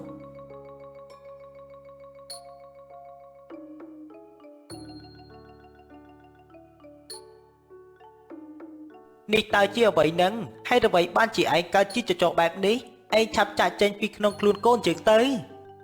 ម៉ែជួយខ្ញុំផងម៉ែខ្ញុំពិតជាមិនដឹងត្រូវធ្វើយ៉ាងម៉េចទេនៅពេលនេះខ្ញុំកំពុងតែកើតជាចចកហើយពុទ្ធោកូនម៉ែហេតុអ្វីបានជាកូនខ្លាចជាចចកបែបនេះហេតុអ្វីបានជាកូនខ្លាចជាបែបនេះតើកូនបានទៅធ្វើអ្វីទៅកូនហេតុអ្វីបានជាកូនត្រូវទទួលរងរឿងរ៉ាវបែបនេះខ្ញុំបានដើរចូលទៅដល់ព្រៃជ្រៅមួយកាលពីថ្ងៃមុនហើយខ្ញុំក៏បានជន់ចំឆ្អឹងរបស់ស្ដេចចចកនៅពេលនោះស្ដេចចចកបានដាក់បណ្ដាសាឲ្យខ្ញុំខ្លាចជាមនុស្សចចកនៅពេលយប់តើកូននឹងត្រូវធ្វើយ៉ាងម៉េចបន្តទៀតទៅកូនបើសិនជាអ្នកភូមិបានដឹងថាកូនខ្លាចជាបែបនេះគេប្រកាសជាដេញកូនមិនឲ្យកូនរស់នៅក្នុងភូមិនេះទេកូនប្រកាសជាត្រូវទៅរស់នៅក្នុងព្រៃជាមិនខានតើកូនត្រូវធ្វើយ៉ាងម៉េចបន្តទៀតម៉ែជួយយកខ្សែមកចងខ្ញុំបន្តិចមកព្រោះតែបន្តិចទៀតខ្ញុំប្រហែលជាមិនអាចគ្រប់គ្រងអារម្មណ៍ខ្លួនឯងបានទេដូច្នេះម៉ែយកខ្សែមកចងខ្ញុំនៅពេលនេះមកម៉ែនៅពេលនោះអ្នកម៉ែក៏បានយកខ្សែមកចងគាត់នៅជាប់នឹងកៅអីហើយអ្វីបានជាអ្នកធ្វើឲ្យខ្លួនឯងពិបាកបែបនេះនេះក៏ព្រោះតែអ្នកហ៊ានដើរទៅជន់ឆ្អឹងរបស់យើងទើបបានជាយើងដាក់បណ្ដាសាឲ្យអ្នកខ្លាចជាបែបនេះហើយនៅពេលនេះអ្នកបានសុខហើយតើមែនទេឆាប់ចេញពីក្នុងខ្លួនកូនយើងទៅហើយអ្វីបានជាអ្នកធ្វើបាបកូនយើងដល់ថ្នាក់នេះគេគ្រាន់តែដើរទៅជន់ឆ្អឹងអ្នកដោយអចេតនាតែប៉ុណ្ណោះប៉ុន្តែយើងនឹងធ្វើបាបគេអស់មួយជីវិតហើយយើងនឹងគ្មានថ្ងៃដកបណ្ដាសានេះចេញជាដាច់ខាតបណ្ដាសានេះនឹងនៅជាមួយគេរហូតដល់ថ្ងៃគេស្លាប់ទ្រាំសិនទៅណាកូននៅពេលដែលមេឃភ្លឺកូននឹងក្លាយជាមនុស្សវិញហើយនៅពេលនេះកូនទ្រាំបន្តិចសិនទៅចំណែកអ្នកភូមិនៅក្នុងភូមិក៏បានប្រជុំនិយាយគ្នាអំពីរឿងរ៉ាវដែលបានកើតឡើងកាលពីយប់ខ្ញុំដូចជាមានអារម្មណ៍ថាមានរឿងអ្វីមួយកើតឡើងចំពោះភូមិយើងហើយអ្វីបានជានៅសុកស្រាប់តែផ្ទៃមេឃដូរពណ៌ហើយផ្កាយនៅពេញមេឃស្រាប់តែប្រែប្រួលវាគឺជាអភូតហេតុដ៏ចម្លែកយើងក៏មានការសង្ស័យឬមួយក៏មានគ្រោះចង្រៃអ្វីដល់ក្នុងភូមិរបស់យើងអ្នកទាំងអស់គ្នាគិតយ៉ាងម៉េចវិញខ្ញុំក៏បានគិតដូចជាតាសឿនភូមិរបស់យើងប្រកាសជាមានរឿងអ្វីមួយកើតឡើងវាគ្រាន់តែជាការគិតរបស់ខ្ញុំតែប៉ុណ្ណោះប៉ុន្តែសម្រាប់ខ្ញុំវិញគិតថាជាគ្រោះធម្មជាតិតែប៉ុណ្ណោះវាអាចនឹងដល់រដូវវស្សាទើបបានជាបណ្ដាលឲ្យមេឃប្រែប្រួលបែបនេះសូមអ្នកទាំងអស់គ្នាកុំគិតច្រើនអីតើមិនឲ្យគិតច្រើនបានយ៉ាងម៉េចចុះបើសិនជាមានបញ្ហាអ្វីមួយកាត់ឡើងហើយបញ្ហាទាំងអស់នោះដល់អ្នកភូមិទាំងអស់គ្នាតើពួកយើងនឹងត្រូវគិតយ៉ាងម៉េចអ្វីដែលប្រុងនឹងកើតគឺវាកើតហើយយើងមិនអាចហាមឃាត់វាបានទេណាតាសឿនណាមួយខ្ញុំក៏មិនជឿរឿងនេះស្រាប់ហើយខ្ញុំជឿលើអ្វីដែលខ្ញុំឃើញតែប៉ុណ្ណោះនេះទៅបានគេហៅថាតតែឃើញក្តាមមឈូសទៅស្រក់ទឹកភ្នែកតតែមានហេតុការណ៍កើតឡើងខ្ញុំគិតថាពួកយើងគួរតែទៅរកគ្រូទាយដើម្បីឲ្យបានដឹងការពិតតាសឿននិយាយបែបនេះគឺខ្ញុំគ្រប់គ្រងយើងទៅរកលោកតាអេស្តេនៅលើភ្នំយើងនឹងបានដឹងជាមិនខានថានឹងមានរឿងអ្វីកើតឡើងសម័យនេះហើយនៅជឿលើការទុះទាយទៀតខ្ញុំមិនជឿលើការទុះទាយទាំងអស់នោះទេខ្ញុំដឹងត្រឹមថាជារដូវវស្សាតែប៉ុណ្ណោះផ្ទៃមេឃអាកាសធាតុអាចនឹងប្រែប្រួលប៉ុន្តែរាល់ដងមិនដែលមានហេតុការណ៍ចម្លែកបែបនេះទេ លើកនេះគឺជាលើកទី1ដែលមានហេតុការណ៍ចម្លែកបែបនេះពួកយើងគួរតែមានការប្រុងប្រយ័ត្នខ្ញុំខ្ជិលនិយាយជាមួយនឹងអ្នកទាំងពីរយូរណាស់នៅសុកស្រាប់តែគិតរឿងអបិយជំនឿខ្ញុំគិតថាសូមដើរទៅមើលស្រែមើលស្រូវសិនហើយអ្នកទាំងពីរនៅនិយាយគ្នាតាមសប្បាយចោះនេះចយគេមិនបានជឿនៅអភូតហេតុដែលបានកើតឡើងទេដោយគេគិតថាវាគឺជាគ្រោះធម្មជាតិនេះចយក៏បានដើរទៅស្រែ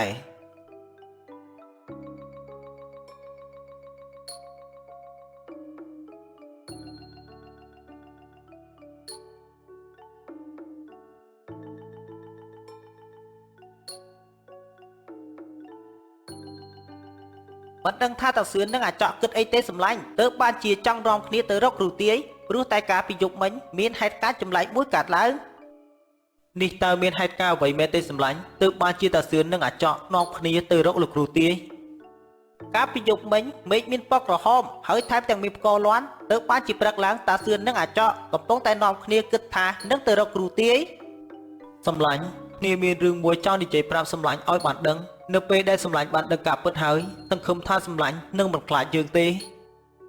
តើមានរឿងអ្វីលាក់បាំងមែនទេសម្លាញ់អញ្ចឹងឯងប្រាប់យើងតាមត្រង់មកយើងនឹងចាំស្ដាប់យើងត្រូវបណ្ដាសារបស់ស្ដេចចចកនៅពេលយប់យើងនឹងប្រែកាយទៅជាមនុស្សពាក់កណ្ដាលចចកពាក់កណ្ដាលហេតុការណ៍ដែលបានកើតឡើងកាលពីយប់ក៏ព្រោះតែយើងបានប្រែកាយទៅជាចចកនឹងហើយអញ្ចឹងមានន័យថាឯងខ្លាចជាបិសាចហើយ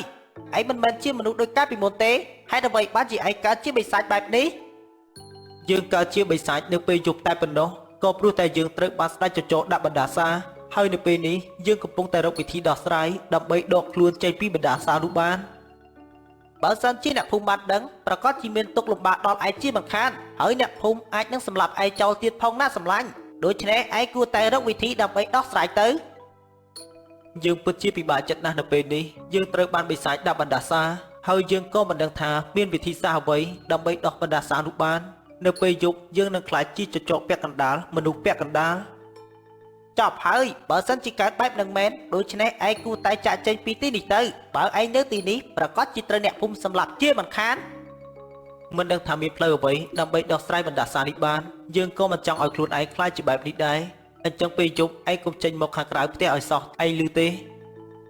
យើងដឹងហើយណាសម្លាញ់នៅពេលយប់យើងមិនចាក់ចេញមកខាងក្រៅទេយើងនឹងធ្វើតាមឯងនិយាយប្រាប់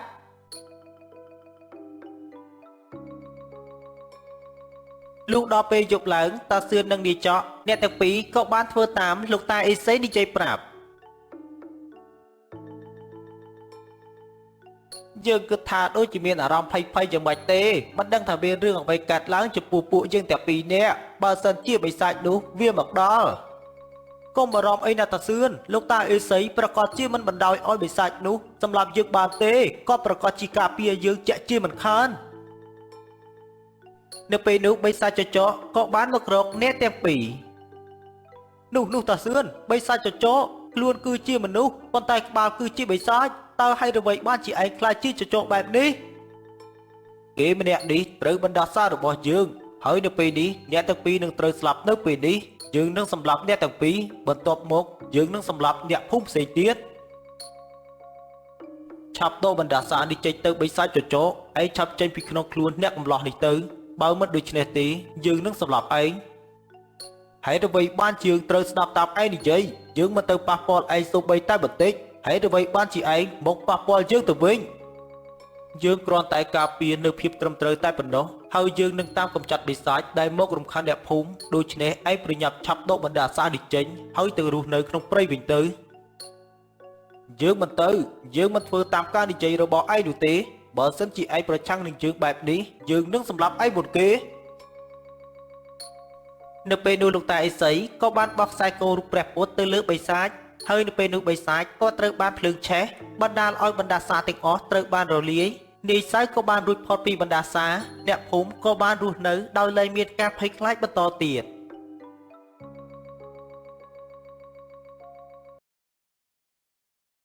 គាត់រាល់ថ្ងៃនេះរស់នៅតែម្នាក់ឯងតែប៉ុណ្ណោះគួរតែចែកទ្រព្យសម្បត្តិឲ្យយើងដើម្បីមានដើមទុនរកស៊ីអញ្ចឹងពួកយើងគួរតែប្រញាប់ទៅណាបងក្រែងប្អូនស្រីគេបានទៅដល់មុនហើយនិយាយលួងលោមចិត្តម៉ែឲ្យគាត់ទៅវិញទៅមិនចាំបាច់ឲ្យគាត់រស់នៅទីនេះទៀតទេបងពិតជាពិបាកចិត្តការងាររកស៊ីក៏ពិបាក បែរជាត្រូវរស់នៅជាមួយមនុស្សចាស់ដែលនិយាយច្រើនប្រដៅច្រើនថែមទៀត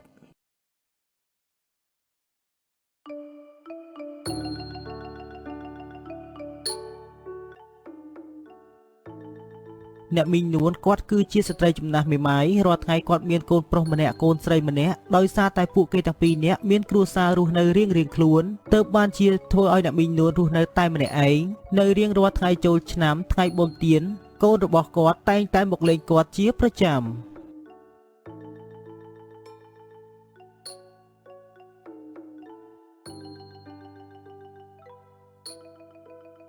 នួនអើយនួនចូលឆ្នាំនឹងដឹងតែកូនមកលេងទៀតហើយខ្ញុំច្រណែននួនឯងណាស់មានកូនពីរនាក់មកលេងនួនឯងជារៀងរាល់ឆ្នាំខ្ញុំនេះកំពុងតែមើលផ្លូវកូនណាលោកបងសង្ឃឹមថាកូននៅមកដល់ក្នុងពេលឆាប់ដោយសារតែខ្ញុំនេះនឹកកូនណាស់ណាលោកបងខ្លួនឯងមានកូនតែពីរនាក់ហើយទៅរស់នៅស្រុកឆ្ងាយថែមទៀតមើលទៅដូចជាស្ងាត់ផ្ទះដល់ហើយនួនអើយផ្ទះធ្លាប់តែមានកូនរស់នៅជាមួយប៉ុន្តែពេលនេះគេបែរជាមានគ្រួសារទៅរស់នៅខាងគ្រួសាររបស់គេអស់នេះជាព្រំលិខិតមនុស្សយើងត្រូវមានគ្រួសារណាលោកបងដូច្នេះពួកគេដល់ពេលវេលាដែលត្រូវមានគ្រួសារខ្ញុំបានដើរកាត់ចំការរបស់នួនឯងខ្ញុំបានឃើញលោកសេដ្ឋីម្នាក់នៅចំការរបស់នួនហើយចង់ទិញដីចំការរបស់នួនតើនួនលក់ដែរឬទេគាត់ថែមទាំងនិយាយថាចង់ទិញដីផ្ទះរបស់នួនថែមទៀតខ្ញុំមិនអាចលក់បានទេណាលោកបងខ្ញុំទុកចែកឲ្យកូនរបស់ខ្ញុំដូច្នេះខ្ញុំមិនអាចលក់បានទេខ្ញុំទុកចែកឲ្យកូនចៅខ្ញុំទេណាលោកបងបើនួនឯងគិតបែបហ្នឹងធ្វើតាមចិត្តទៅទុកឲ្យកូនចៅទៅវាប្រសើរជាងណានួនប៉ុន្តែបើថ្ងៃណាមួយនួនចង់លក់ប្រាប់ខ្ញុំមកខ្ញុំស្គាល់សេដ្ឋីម្នាក់នោះបន្ទាប់ពីនិយាយរួចលោកពូម្នាក់នោះក៏បានធ្វើដំណើរចាក់ចេញទៅវិញ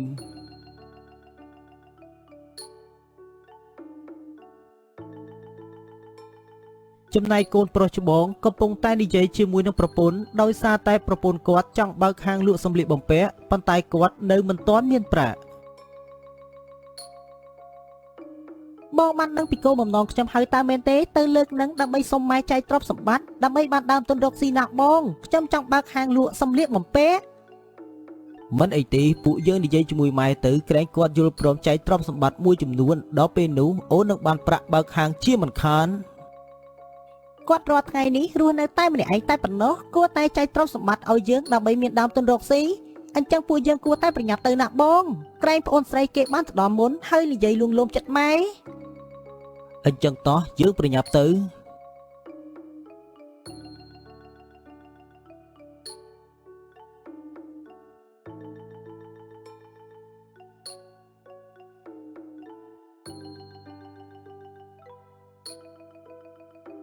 នៅពេលល្ងាចឡើងទាំងពីរអ្នកបងប្អូនរួមទាំងប្តីប្រពន្ធក៏បានធ្វើដំណើរទៅដល់ផ្ទះម្ដាយរបស់ពួកគាត់កូននឹកម៉ែខានជួបម៉ែមួយឆ្នាំមកហើយវាពិតជាយូរកូនពិតជានឹកម៉ែណាស់តើម៉ែសុខសប្បាយដែរទេម៉ែម៉ែសុខសប្បាយធម្មតាទេណាកូនតើកូនទាំងអស់គ្នារកស៊ីយ៉ាងម៉េចដែរទៅកូនតើអ្នកណារកស៊ីសល់អីខ្លះទេនៅឆ្នាំនេះខ្ញុំរកស៊ីអ្វីមិនកាក់កបទេណាម៉ែមួយរយៈពេលនេះប្រពន្ធខ្ញុំចង់បើកហាងលក់សម្លៀកបំពាក់ដូច្នេះខ្ញុំមកនេះគឺដើម្បីសុំចែកទ្រព្យសម្បត្តិពីម៉ែដើម្បីបើកហាងចំណែកប្តីរបស់ខ្ញុំវិញក៏អញ្ចឹងដែរណាម៉ែគាត់គិតថាចង់ធ្វើចំនួនទិញស្រូវអង្គរប៉ុន្តែមិនមានប្រាក់ដើម្បីធ្វើដើមទុនដូច្នេះមកនេះគឺដើម្បីមកសុំចែកទ្រព្យសម្បត្តិពីម៉ែដើម្បីបានប្រាក់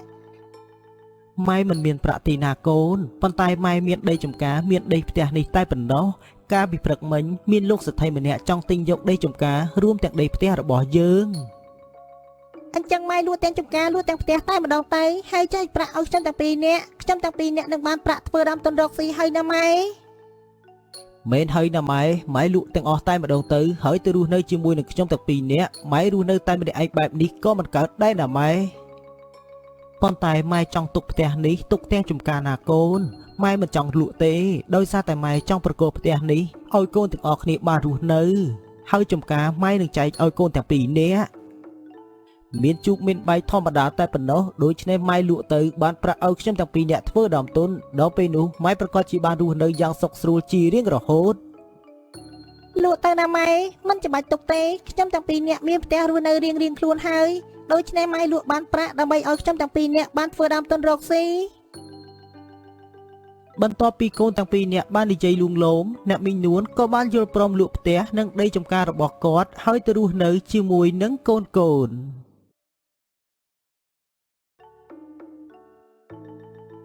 រយៈពេល1ឆ្នាំបានកន្លងផុតទៅគាត់បានរស់នៅជាមួយកូនប្រុសច្បងប្រពន្ធរបស់កូនប្រុសច្បងតែងតែសម្ដីអាក្រក់ដាក់គាត់ជារៀងរាល់ថ្ងៃបើសិនជាទំនេរម៉ែជួយផ្ទះខ្លះទៅជួយការងារខ្លះទៅណាម៉ែម៉ែមករស់នៅទីនេះ1ឆ្នាំមកហើយពេលណាទៅម៉ែទៅរស់នៅផ្ទះប្អូនស្រីពៅវិញទៅម៉ែគិតថានឹងមិនទៅនៅផ្ទះប្អូនទេណាកូនដោយសារតែប្អូនគេរវល់ការងារច្រើនប្តីគេទិញអង្ករស្រូវជារៀងរាល់ថ្ងៃម៉ែមិនមែនមានតែប្តីខ្ញុំទេដែលជាកូនបង្កើតម៉ែប្អូនស្រីពៅក៏ជាកូនបង្កើតម៉ែគួរតែទៅរស់នៅទីនោះខ្លះទៅកុំរស់នៅជាមួយខ្ញុំពេកខ្ញុំនេះហត់ណាស់មកដល់ផ្ទះវិញហត់នៅបំរើម៉ែថែមទៀតបន្ទាប់ពីបានឮកូនប្រសានិយាយបែបនេះអ្នកមីងនួនដោយមានការអន់ចិត្តគាត់ក៏បានរៀបចំសម្លៀកបំពាក់ទៅរស់នៅផ្ទះកូនស្រីពៅ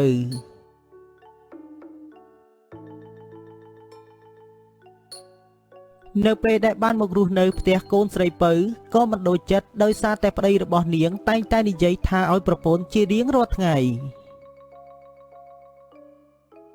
ពេលណាទៅអូនដេញម៉ែឲ្យទៅវិញគាត់មករស់នៅទីនេះ 4-5 ថ្ងៃមកហើយមិនដឹងជាការងារអីទេដើរទៅកន្លែងបងដាក់ស្រូវចង្អៀតរកតែបងធ្វើការងារមិនកើតគាត់ប្រហែលជាដើរទៅមើលការងារបងទៅដឹងគាត់ជាមនុស្សចាស់ដូច្នេះតែងតែចង់ដឹងចង់ឃើញការងាររបស់កូនបែបនេះហើយចំពោះរឿងនឹងបងអាចទ្រាំបានប៉ុន្តែរឿងមួយទៀតគាត់ជាមនុស្សចាស់ទៅនេះទៅនោះកូនចៅបងធ្វើការងារគ្រាន់តែពួកគេអង្គុយតែបន្តិចគាត់បែរជាស្ដីឲ្យពួកគេតែម្ដងបងគិតមើលទៅគាត់ប្រកាសជាខ្លាចខាតជាមិនខាតដែលជួលមនុស្សមកធ្វើការប៉ុន្តែបែរជាមិនធ្វើការដូច្នេះទៅបានជាគាត់ស្ដីបន្ទោសពួកគេទាំងអស់នោះឲ្យគាត់ទៅវិញទៅមិនចាំបាច់ឲ្យគាត់រស់នៅទីនេះទៀតទេបងពិតជាពិបាកចិត្តការងាររកស៊ីក៏ពិបាកបែរជាត្រូវរស់នៅជាមួយមនុស្សចាស់ដែលនិយាយច្រើនប្រដៅច្រើនថែមទៀត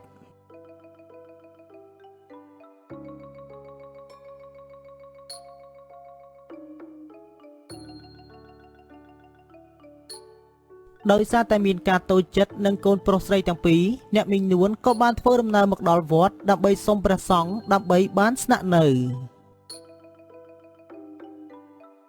មិនអីទេណាញោមរស់នៅទីនេះបម្រើព្រះសង្ឃអាត្មាអនុញ្ញាតឲ្យញោមរស់នៅទីនេះបើកូនប្រុសស្រីញោមមិនដឹងគុណមិនមើលថែញោមបែបនេះអរគុណច្រើនណាស់លោកកូនដែលលោកកូនអនុញ្ញាតឲ្យខ្ញុំកណាបានរស់នៅលក់ទ្រព្យសម្បត្តិគេអកអស់កូនបែរជាមិនរវល់តែខ្ញុំមិនខឹងនឹងកូនទេធ្វើម៉េចបើពួកគេមិនទាន់ដឹងខ្លួនអ្នកទាំងអស់គ្នានោះនឹងដឹងខ្លួននៅថ្ងៃណាមួយនៅថ្ងៃដែលញោមលែងមានជីវិតរស់នៅគេទាំងអស់គ្នានឹងបានដឹងខ្លួនជាមិនខាន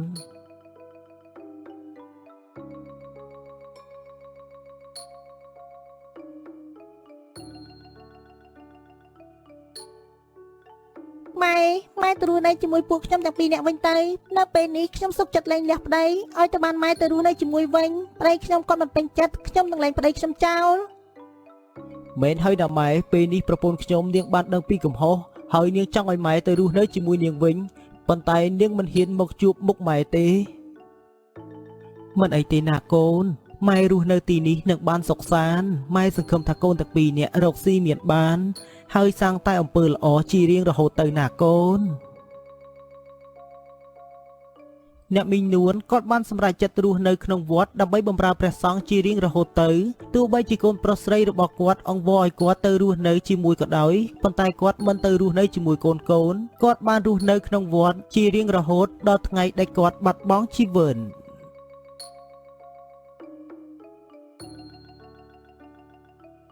មនុស្សពីរនាក់ដែលមានចិត្តតែមួយនៅថ្ងៃមួយក៏ត្រូវម្នាក់ទៀតចាកចេញទៅសិក្សានៅរាជធានីដើម្បីបន្តការសិក្សានិងកសាងអនាគត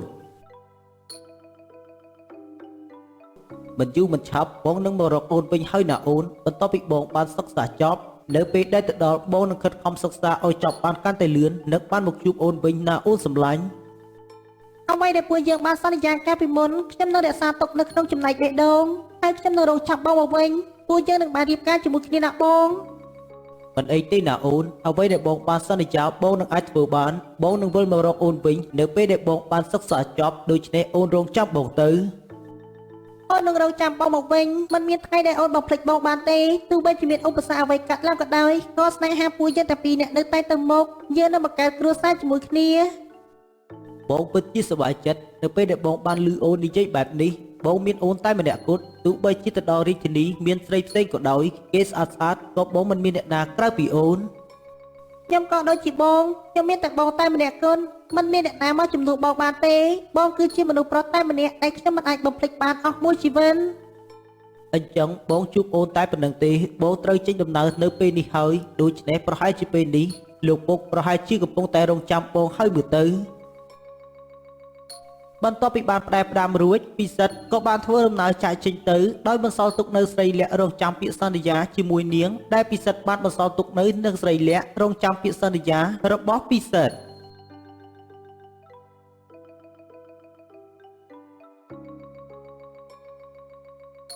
រយៈពេល3ឆ្នាំបានកន្លងផុតទៅពិសិដ្ឋក៏បានសិក្សាចប់ហើយក៏បានចូលបម្រើធ្វើការនៅរាជធានីធ្វើជាមន្ត្រីនៅពេលនោះឪពុកពិសិដ្ឋបានដណ្ដឹងមនុស្សស្រីម្នាក់ទៀតដែលជាកូនលោកមន្ត្រីនៅក្នុងវាំងឲ្យធ្វើជាប្រពន្ធពិសិដ្ឋនៅពេលនេះកូនបានសិក្សាចប់ពុកគិតថានឹងទៅដណ្ដឹងកូនលោកមន្ត្រីក៏ព្រោះតែនាងជាកូនស្រីអ្នកមានអំណាចអាចជួយកិច្ចការងារចំនួនជាងបានណាកូនហើយអាចកាងកិច្ចការងារចំនួនជាងគ្រប់បែបយ៉ាង ប៉ុន្តែនៅពេលដែលខ្ញុំរៀបចាក់ចេញទៅខ្ញុំបានសន្យាជាមួយនាងរួចហើយថាខ្ញុំមិនអាចមានស្រីណាផ្សេងក្រៅពីនាងឡើយនៅពេលដែលខ្ញុំបានសិក្សារួចខ្ញុំនឹងដណ្ដឹងនាងយកធ្វើជាប្រពន្ធបំភ្លេចពាក្យសន្យាទាំងអស់នោះចោលទៅកូនគិតមើលទៅនាងគ្រាន់តែជាមនុស្សស្រីធម្មតាតែប៉ុណ្ណោះចំណែកមនុស្សស្រីម្នាក់ទៀតជាកូនលោកមន្ត្រីមានទ្រព្យសម្បត្តិកូនគួរតែជ្រើសរើសអ្នកណាកូនគួរតែដឹងក្នុងចិត្តហើយ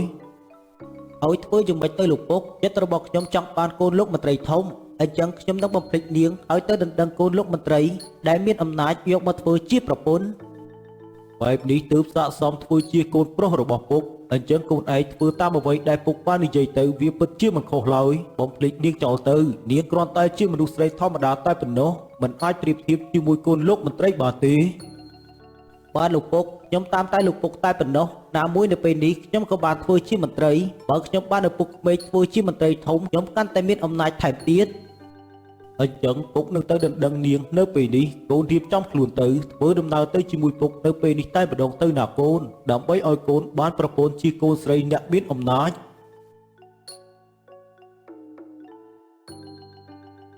រឿងរ៉ាវទាំងអស់នេះក៏បានលើកដល់អ្នកបម្រើធ្វើការងារនៅផ្ទះរបស់លោកសេដ្ឋីដែលជាឪពុករបស់ពិសិដ្ឋហើយស្រីលក្ខក៏បានដឹងរឿងរ៉ាវ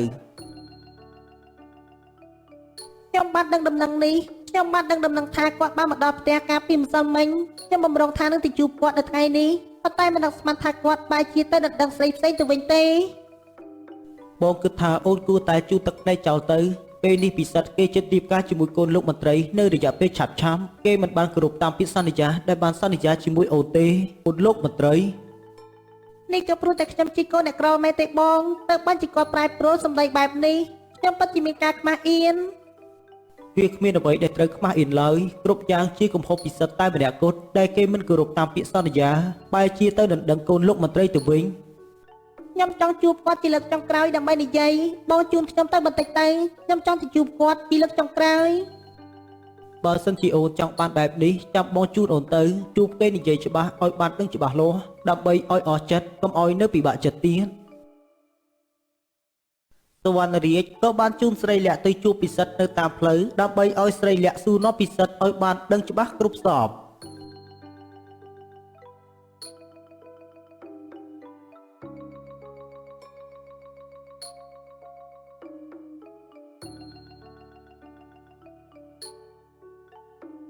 ស្រីលក្ខនេះតើអូនកំពុងតែធ្វើដំណើរទៅណានឹងហើយអ្វីបានជាបងមកជួបអូននៅពេលនេះទៅវិញ ខ្ញុំមានបំណងចង់ជួបបងខ្ញុំបានឮគេនិយាយថាបងកំពុងតែធ្វើដំណើរទៅដណ្ដឹងកូនលោកមន្ត្រីតាមមែនទេចុះតើហេតុអ្វីបានជាបងបំភ្លេចពាក្យសន្យាជាមួយខ្ញុំអញ្ចឹងឲ្យបងសុំទោសណាស្រីលក្ខគ្រប់យ៉ាងពួកយើងបានបញ្ចប់ត្រឹមនឹងទៅបងពិតជាមិនចង់បន្តទៀតទេនៅពេលនេះបងបានធ្វើជាមន្ត្រីហើយបើសិនជាបងយកកូនលោកមន្ត្រីធ្វើជាប្រពន្ធបងកាន់តែមានអំណាចថែមទៀតបងនិយាយថាម៉េចហេតុអ្វីបានជាបងបំភ្លេចសន្យាទៅវិញ យើងបានសន្យាជាមួយគ្នាបងគួរតែដឹងមិនបានជាបងធ្វើបែបនេះទៅវិញ កូនប្រុសរបស់យើងគិតបែបនេះគឺត្រឹមត្រូវហើយនាងគ្រាន់តែជាកូនកសិករដាំបន្លែតែប៉ុណ្ណោះដូច្នេះនាងមិនមានគុណសម្បត្តិអ្វីស័ក្តិសមជាមួយកូនប្រុសយើងឡើយកាលពីមុនយើងពេញចិត្តនាងដោយសារតែយើងនៅមិនទាន់បានឃើញកូនលោកមន្ត្រីប៉ុន្តែពេលនេះកូនយើងក៏បានធ្វើជាមន្ត្រីដូច្នេះកូនប្រសារយើងក៏ត្រូវតែជាកូនលោកមន្ត្រីតើចេញពីជីវិតបងទៅបងមិនអាចបន្តតាក់ទងជាមួយស្រីលក្ខទៀតទេបងគឺជាមន្ត្រីដូច្នេះបងត្រូវតែយកឪពុកក្មេកធ្វើជាមន្ត្រីអញ្ចឹងពុកនឹងទៅដណ្ដឹងនាងនៅពេលនេះកូនរៀបចំខ្លួនទៅធ្វើដំណើរទៅជាមួយពុកនៅពេលនេះតែម្ដងទៅណាកូនដើម្បីឲ្យកូនបានប្រពន្ធជាកូនស្រីអ្នកមានអំណាចកុំបោះពាក្យសម្ដីដាក់យើងបែបនេះអីទៅពេលនេះយើងជាមន្ត្រីចំណែកឯងវិញត្រឹមតែជាអ្នកលើកបន្លែតាមផ្សារតែប៉ុណ្ណោះប្រយ័ត្នតែយើងប្តឹងឯងដាក់គុកទៅវើយយើងដឹងថាឯងលួចពេញចិត្តស្រីលក្ខអញ្ចឹងឯងមើលថែនាងទៅបន្ទាប់ពីបានពោលពាក្យបែបនេះរួចលោកសេដ្ឋីនិងពិសិដ្ឋក៏បានធ្វើដំណើរទៅមុខទៀតចំណែកស្រីលក្ខបានត្រឹមតែឈឺចិត្តនៅពេលដែលបានស្ដាប់ឮសំដីទាំងអស់នោះ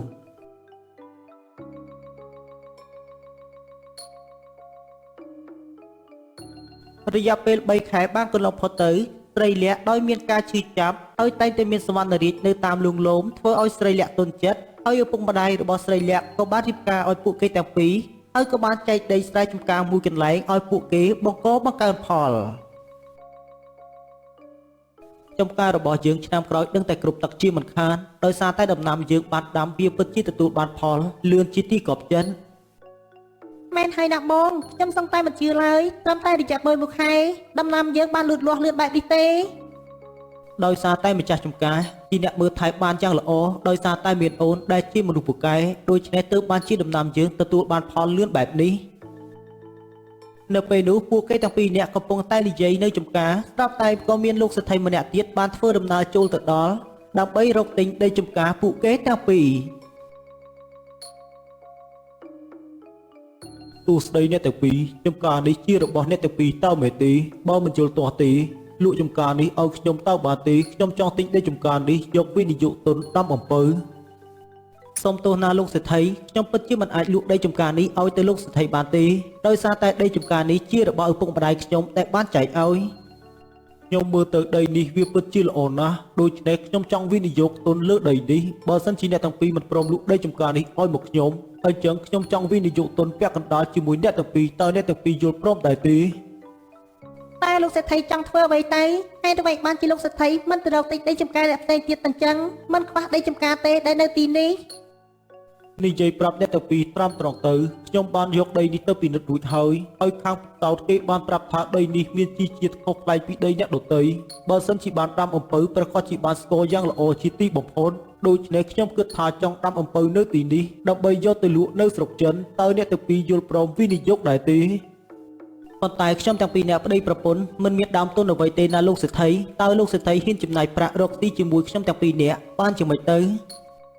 ខ្ញុំនឹងផ្ដល់ប្រាក់ឲ្យអ្នកទាំងពីរសម្រាប់មើលថែរក្សាអំពៅនៅទីនេះចំណែកខ្ញុំវិញនឹងទៅរកមួយនៅស្រុកចិនដើម្បីយកទៅលក់ខ្ញុំជឿជាក់ថាការងារនេះអ្នកទាំងពីរប្រកាសជាធ្វើបានផលល្អជាទីបំផុតដោយសារតែខ្ញុំបានឃើញថាដំណាំអ្នកទាំងពីរនៅទីនេះត្រឹមតែរយៈពេលប៉ុន្មានខែអ្នកទាំងពីរមើលថែបានយ៉ាងល្អបែបនេះហើយចុះទម្រាំតែអំពៅអ្នកទាំងពីរប្រកាសជាមើលថែបានយ៉ាងល្អជាទីបំផុតអញ្ចឹងខ្ញុំទាំងពីរអ្នកប្តីប្រពន្ធនឹងវិនិយោគជាមួយលោកសេដ្ឋីចាប់ពីពេលនេះតទៅបើសិនជាលោកសេដ្ឋីផ្ដល់ឱកាសឲ្យខ្ញុំទាំងពីរអ្នកប្តីប្រពន្ធលោកសេដ្ឋីក៏បានរកស៊ីជាមួយគ្រួសារគេទាំងពីរនាក់មិនយូរមិនឆាប់ស្រីលក្ខនិងពិសិដ្ឋក៏បានរកស៊ីខ្លាចទៅជាអ្នកមានទ្រព្យសម្បត្តិធូរធារ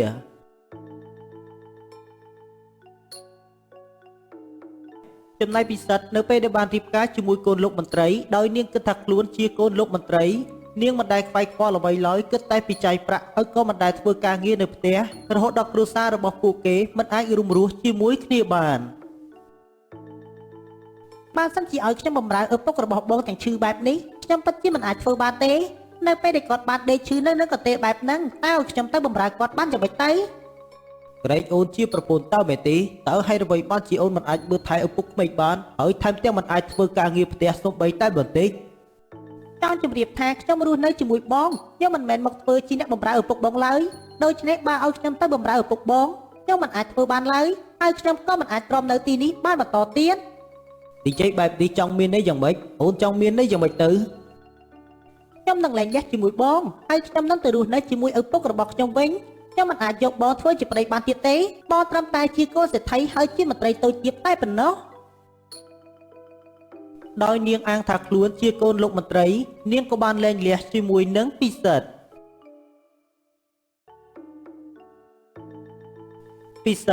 ក៏បានទៅលបមើលស្រីលក្ខនៅផ្ទះហើយក៏បានឃើញស្រីលក្ខកំពុងតែមានសុភមង្គលជាមួយនឹងសុវណ្ណរាជពិសិដ្ឋពិតជាមានការសោកស្ដាយដែលខ្លួនបានបំភ្លេចសន្យាជាមួយនឹងស្រីលក្ខកាលពីមុនដោយបានបោះបង់នាងចោលហើយពេលនេះស្រីលក្ខក៏មានសុភមង្គល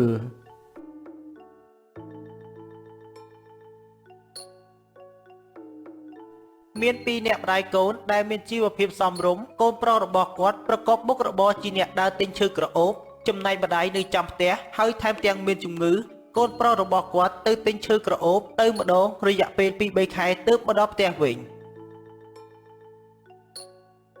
ម៉ែកូនទៅលើកនេះប្រហែលជាឆាប់មកវិញទេក៏ព្រោះតែកូនមានម៉ួយដែលកំពុងរងចាំនៅទីនោះស្រាប់ម៉ែកុំបារម្ភពីកូនអី បើកូនមកវិញកាន់តែលឿនកាន់តែល្អណាកូនម៉ែនៅតែម្នាក់ឯងគឺពិបាកខ្លាំងណាស់ព្រោះតែម៉ែមានអាការៈមើលមិនសូវច្បាស់ខ្ញុំនឹងជួលអ្នកបម្រើឲ្យនៅជាមួយម៉ែគ្រាន់នឹងបានបម្រើម៉ែនៅពេលដែលខ្ញុំមិននៅដូច្នេះម៉ែកុំបារម្ភអីខ្ញុំនឹងចាត់ចែងឲ្យក្មេងនៅក្នុងភូមិឲ្យមកបម្រើម៉ែប៉ុន្តែកុំដល់ថ្នាក់នឹងអីកូនម៉ែគិតថាធ្វើដល់ថ្នាក់នឹងវាលើសលប់ពេកហើយសម្រាប់ម៉ែចេះស្ដាកូនម៉ែគិតថាដល់ពេលហើយណាកូនដែលកូនត្រូវតែយកប្រពន្ធ ម៉ែចាស់ណាស់ហើយម៉ែចង់ឲ្យកូនមានគ្រួសារមុនពេលដែលម៉ែស្លាប់ហើយដើម្បីបានជាម៉ែនិយាយបែបនេះម៉ែត្រូវតែនៅជាមួយខ្ញុំ40ឆ្នាំទៀតដូច្នេះម៉ែកុំនិយាយបែបនេះអីហើយចំពោះរឿងប្រពន្ធខ្ញុំតាមតែម៉ែតែប៉ុណ្ណោះបើម៉ែពេញចិត្តអ្នកណានៅក្នុងភូមិខ្ញុំក៏ពេញចិត្តដូចគ្នាអញ្ចឹងចាំម៉ែស្វែងរកមើលតើក្រមុំភូមិណានៅក្នុងភូមិដែលគេស័ក្តិសមជាមួយកូនម៉ែនឹងយកនាងមកធ្វើជាកូនប្រសារសំខាន់ឲ្យតែកូនមិនប្រកែក តើខ្ញុំអាចប្រកែកជាមួយម៉ែបានអ្វីមកវិញម៉ែចង់ឲ្យខ្ញុំយកអ្នកណាខ្ញុំប្រកាសជាយកអ្នកនោះដូច្នេះម៉ែចាត់ចែងតាមចិត្តម៉ែចោះខ្ញុំដល់ពេលដែលត្រូវទៅយកឈើក្រអូបឲ្យម៉ែទៅចុះណាកូនសុខសប្បាយតាមផ្លូវណាកូនចេស្តាដែលត្រូវជាកូនក៏បានបរទេះចាក់ចេញទៅ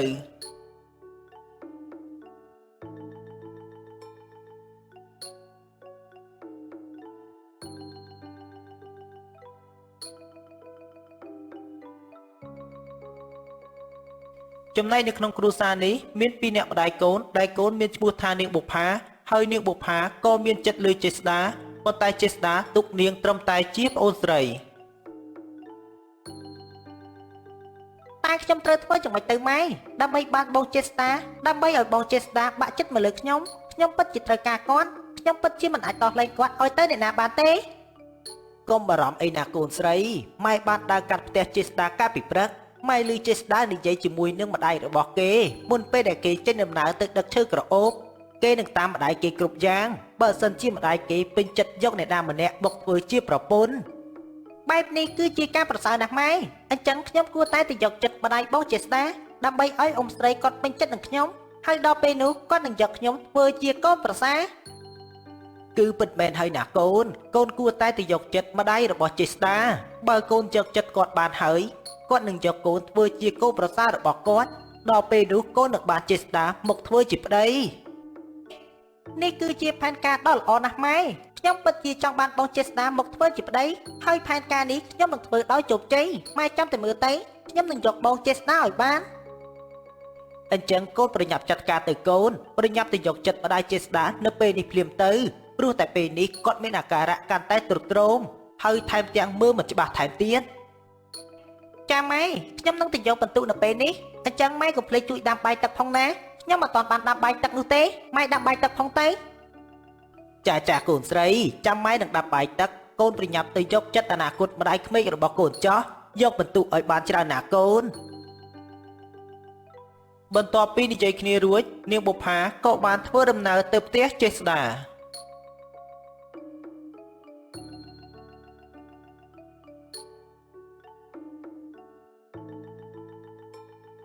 បន្តិចក្រោយមកនាងបុប្ផាក៏បានដើរមកដល់ផ្ទះចេស្តា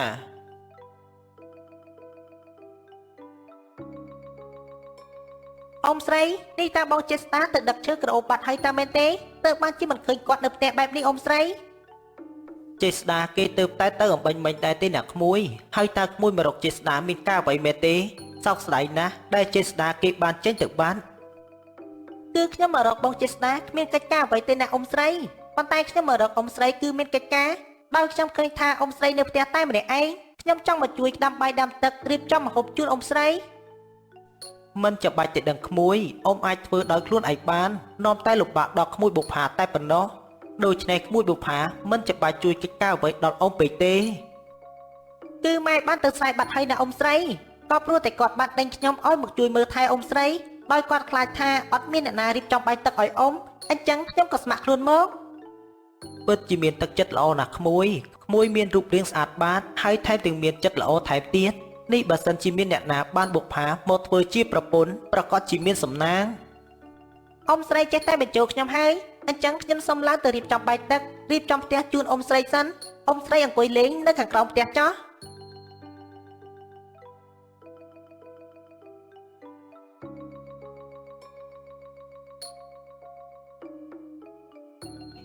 បុប្ផាជាក្មេងនៅក្នុងភូមិហើយថែមទាំងមានចិត្តល្អប្រពៃថែមទៀតរូបរាងក៏ស្អាតបាតខ្ញុំពិតជាពេញចិត្តបុប្ផាខ្លាំងណាស់ខ្ញុំនឹងនិយាយចេស្តាឲ្យរៀបការជាមួយបុប្ផាធ្វើជាប្រពន្ធ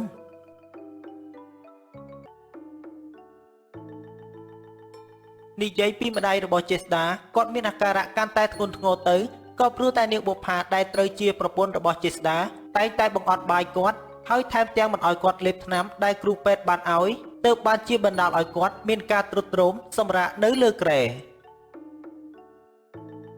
យ៉ាងម៉េចហើយយាយកញ្ចាស់នេះតែយាយកញ្ចាស់បាននិយាយអ្វីប្រាប់កូនដែរទេបើហ៊ានតែនិយាយប្រាប់កូនឲ្យបានដឹងយាយកញ្ចាស់ឯងដឹងតែអត់បាយហើយនាងគឺជាមនុស្សអាក្រក់ណាស់នាងបុប្ផាហើយអ្វីបានជានាងធ្វើបែបនេះចំពោះយើងខំតែអាណិតខំតែពេញចិត្តយកនាងមកធ្វើជាកូនប្រសាប៉ុន្តែចុងក្រោយនាងបែរជាធ្វើបាបយើងទៅវិញក្រែងកាលពីមុនខ្ញុំបាននិយាយប្រាប់យាយកញ្ចាស់ឲ្យដឹងហើយតើមែនទេថាខ្ញុំយកកូនយាយឯងក៏ព្រោះតែខ្ញុំស្រឡាញ់គាត់ប៉ុន្តែខ្ញុំមិនបានស្រឡាញ់យាយឯងនោះទេខ្ញុំបានឲ្យតែយាយឯងស្លាប់តែប៉ុណ្ណោះយើងពិតជាមិននឹកស្មានទេថាយើងមើលមនុស្សខុសក្មេងស្រីដែលសម្ដែងធ្វើជាបារម្ភពីយើងប៉ុន្តែបែរជាមកធ្វើបាបយើងទៅវិញទាំងដែលយើងមានចិត្តអាណិតប្រណីបើថ្ងៃនឹងមិនបាននិយាយអ្វីប្រាប់កូនទេចាំបន្តិចទៀតយើងនឹងទៅយកបបរមកឲ្យស៊ីហើយយើងនឹងមិនឲ្យយាយឯងលេបថ្នាំដែលគ្រូពេទ្យបានប្រាប់ឲ្យលេបនោះទេនាងពិតជាមនុស្សស្រីពឹសពុលនាងកូនប្រសាចិត្តអប្រិយនាងកូនប្រសាខូខើយើងពិតជាមានការសោកស្ដាយល្មមបានហើយណាយាយកញ្ចាស់កុំឲ្យយើងអស់ការអត់ទ្រាំឲ្យសោះប្រយ័ត្នតែយើងលែងឲ្យបបរស៊ីទៅអញ្ចឹងយើងទៅយកបបរមកឲ្យបន្ទាប់ពីនិយាយរួចនាងបុប្ផាក៏បានដើរទៅផ្ទះបាយដើម្បីធ្វើបបរឲ្យម៉ែក្មេក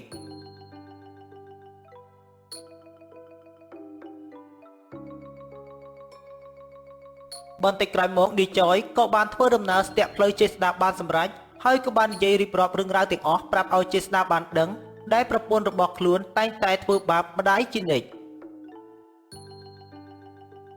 បើសិនដូចជាអ្វីដែលឯងនិយាយមែនយើងប្រកាសជាមិនលើកលែងទោសឲ្យនាងទេនាងហ៊ានធ្វើបាបម្ដាយយើងដល់ថ្នាក់នេះរយៈពេលដែលនាងមកធ្វើជាប្រពន្ធរបស់ឯងនាងប្រហែលជាធ្វើបាបម្ដាយឯងជារៀងរាល់ថ្ងៃប៉ុន្តែប្រហែលមកពីនាងគំរាមគាត់ទើបបានជាគាត់មិនហ៊ាននិយាយប្រាប់ឯងឲ្យបានដឹង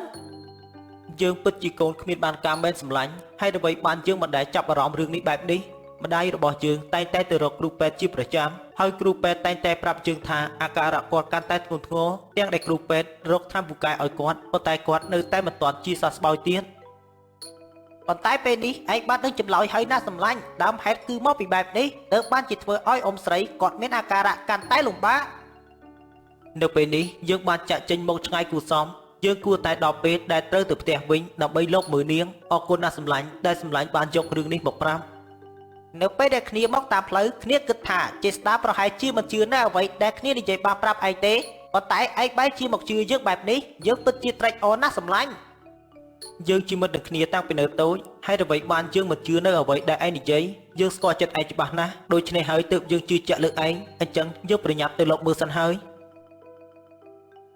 ចេស្តាក៏បានធ្វើដំណើរទៅផ្ទះវិញដោយទុករទេះក្របីឲ្យនាយចយជាអ្នកមើលការខុសត្រូវ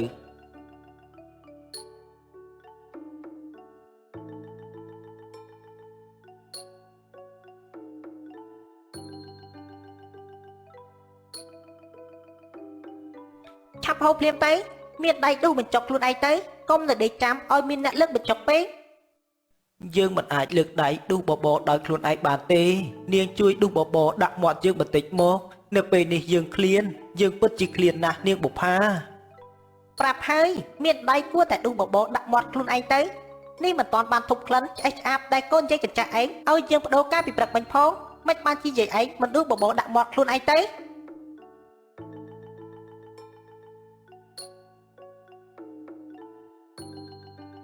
ឈប់ភ្លាមនាងបុប្ផានេះមែនទេដែលជាប្រពន្ធល្អគ្រប់លក្ខនេះមែនទេដែលជាប្រពន្ធដែលយើងស្រឡាញ់នាងគឺជាស្រីកាកី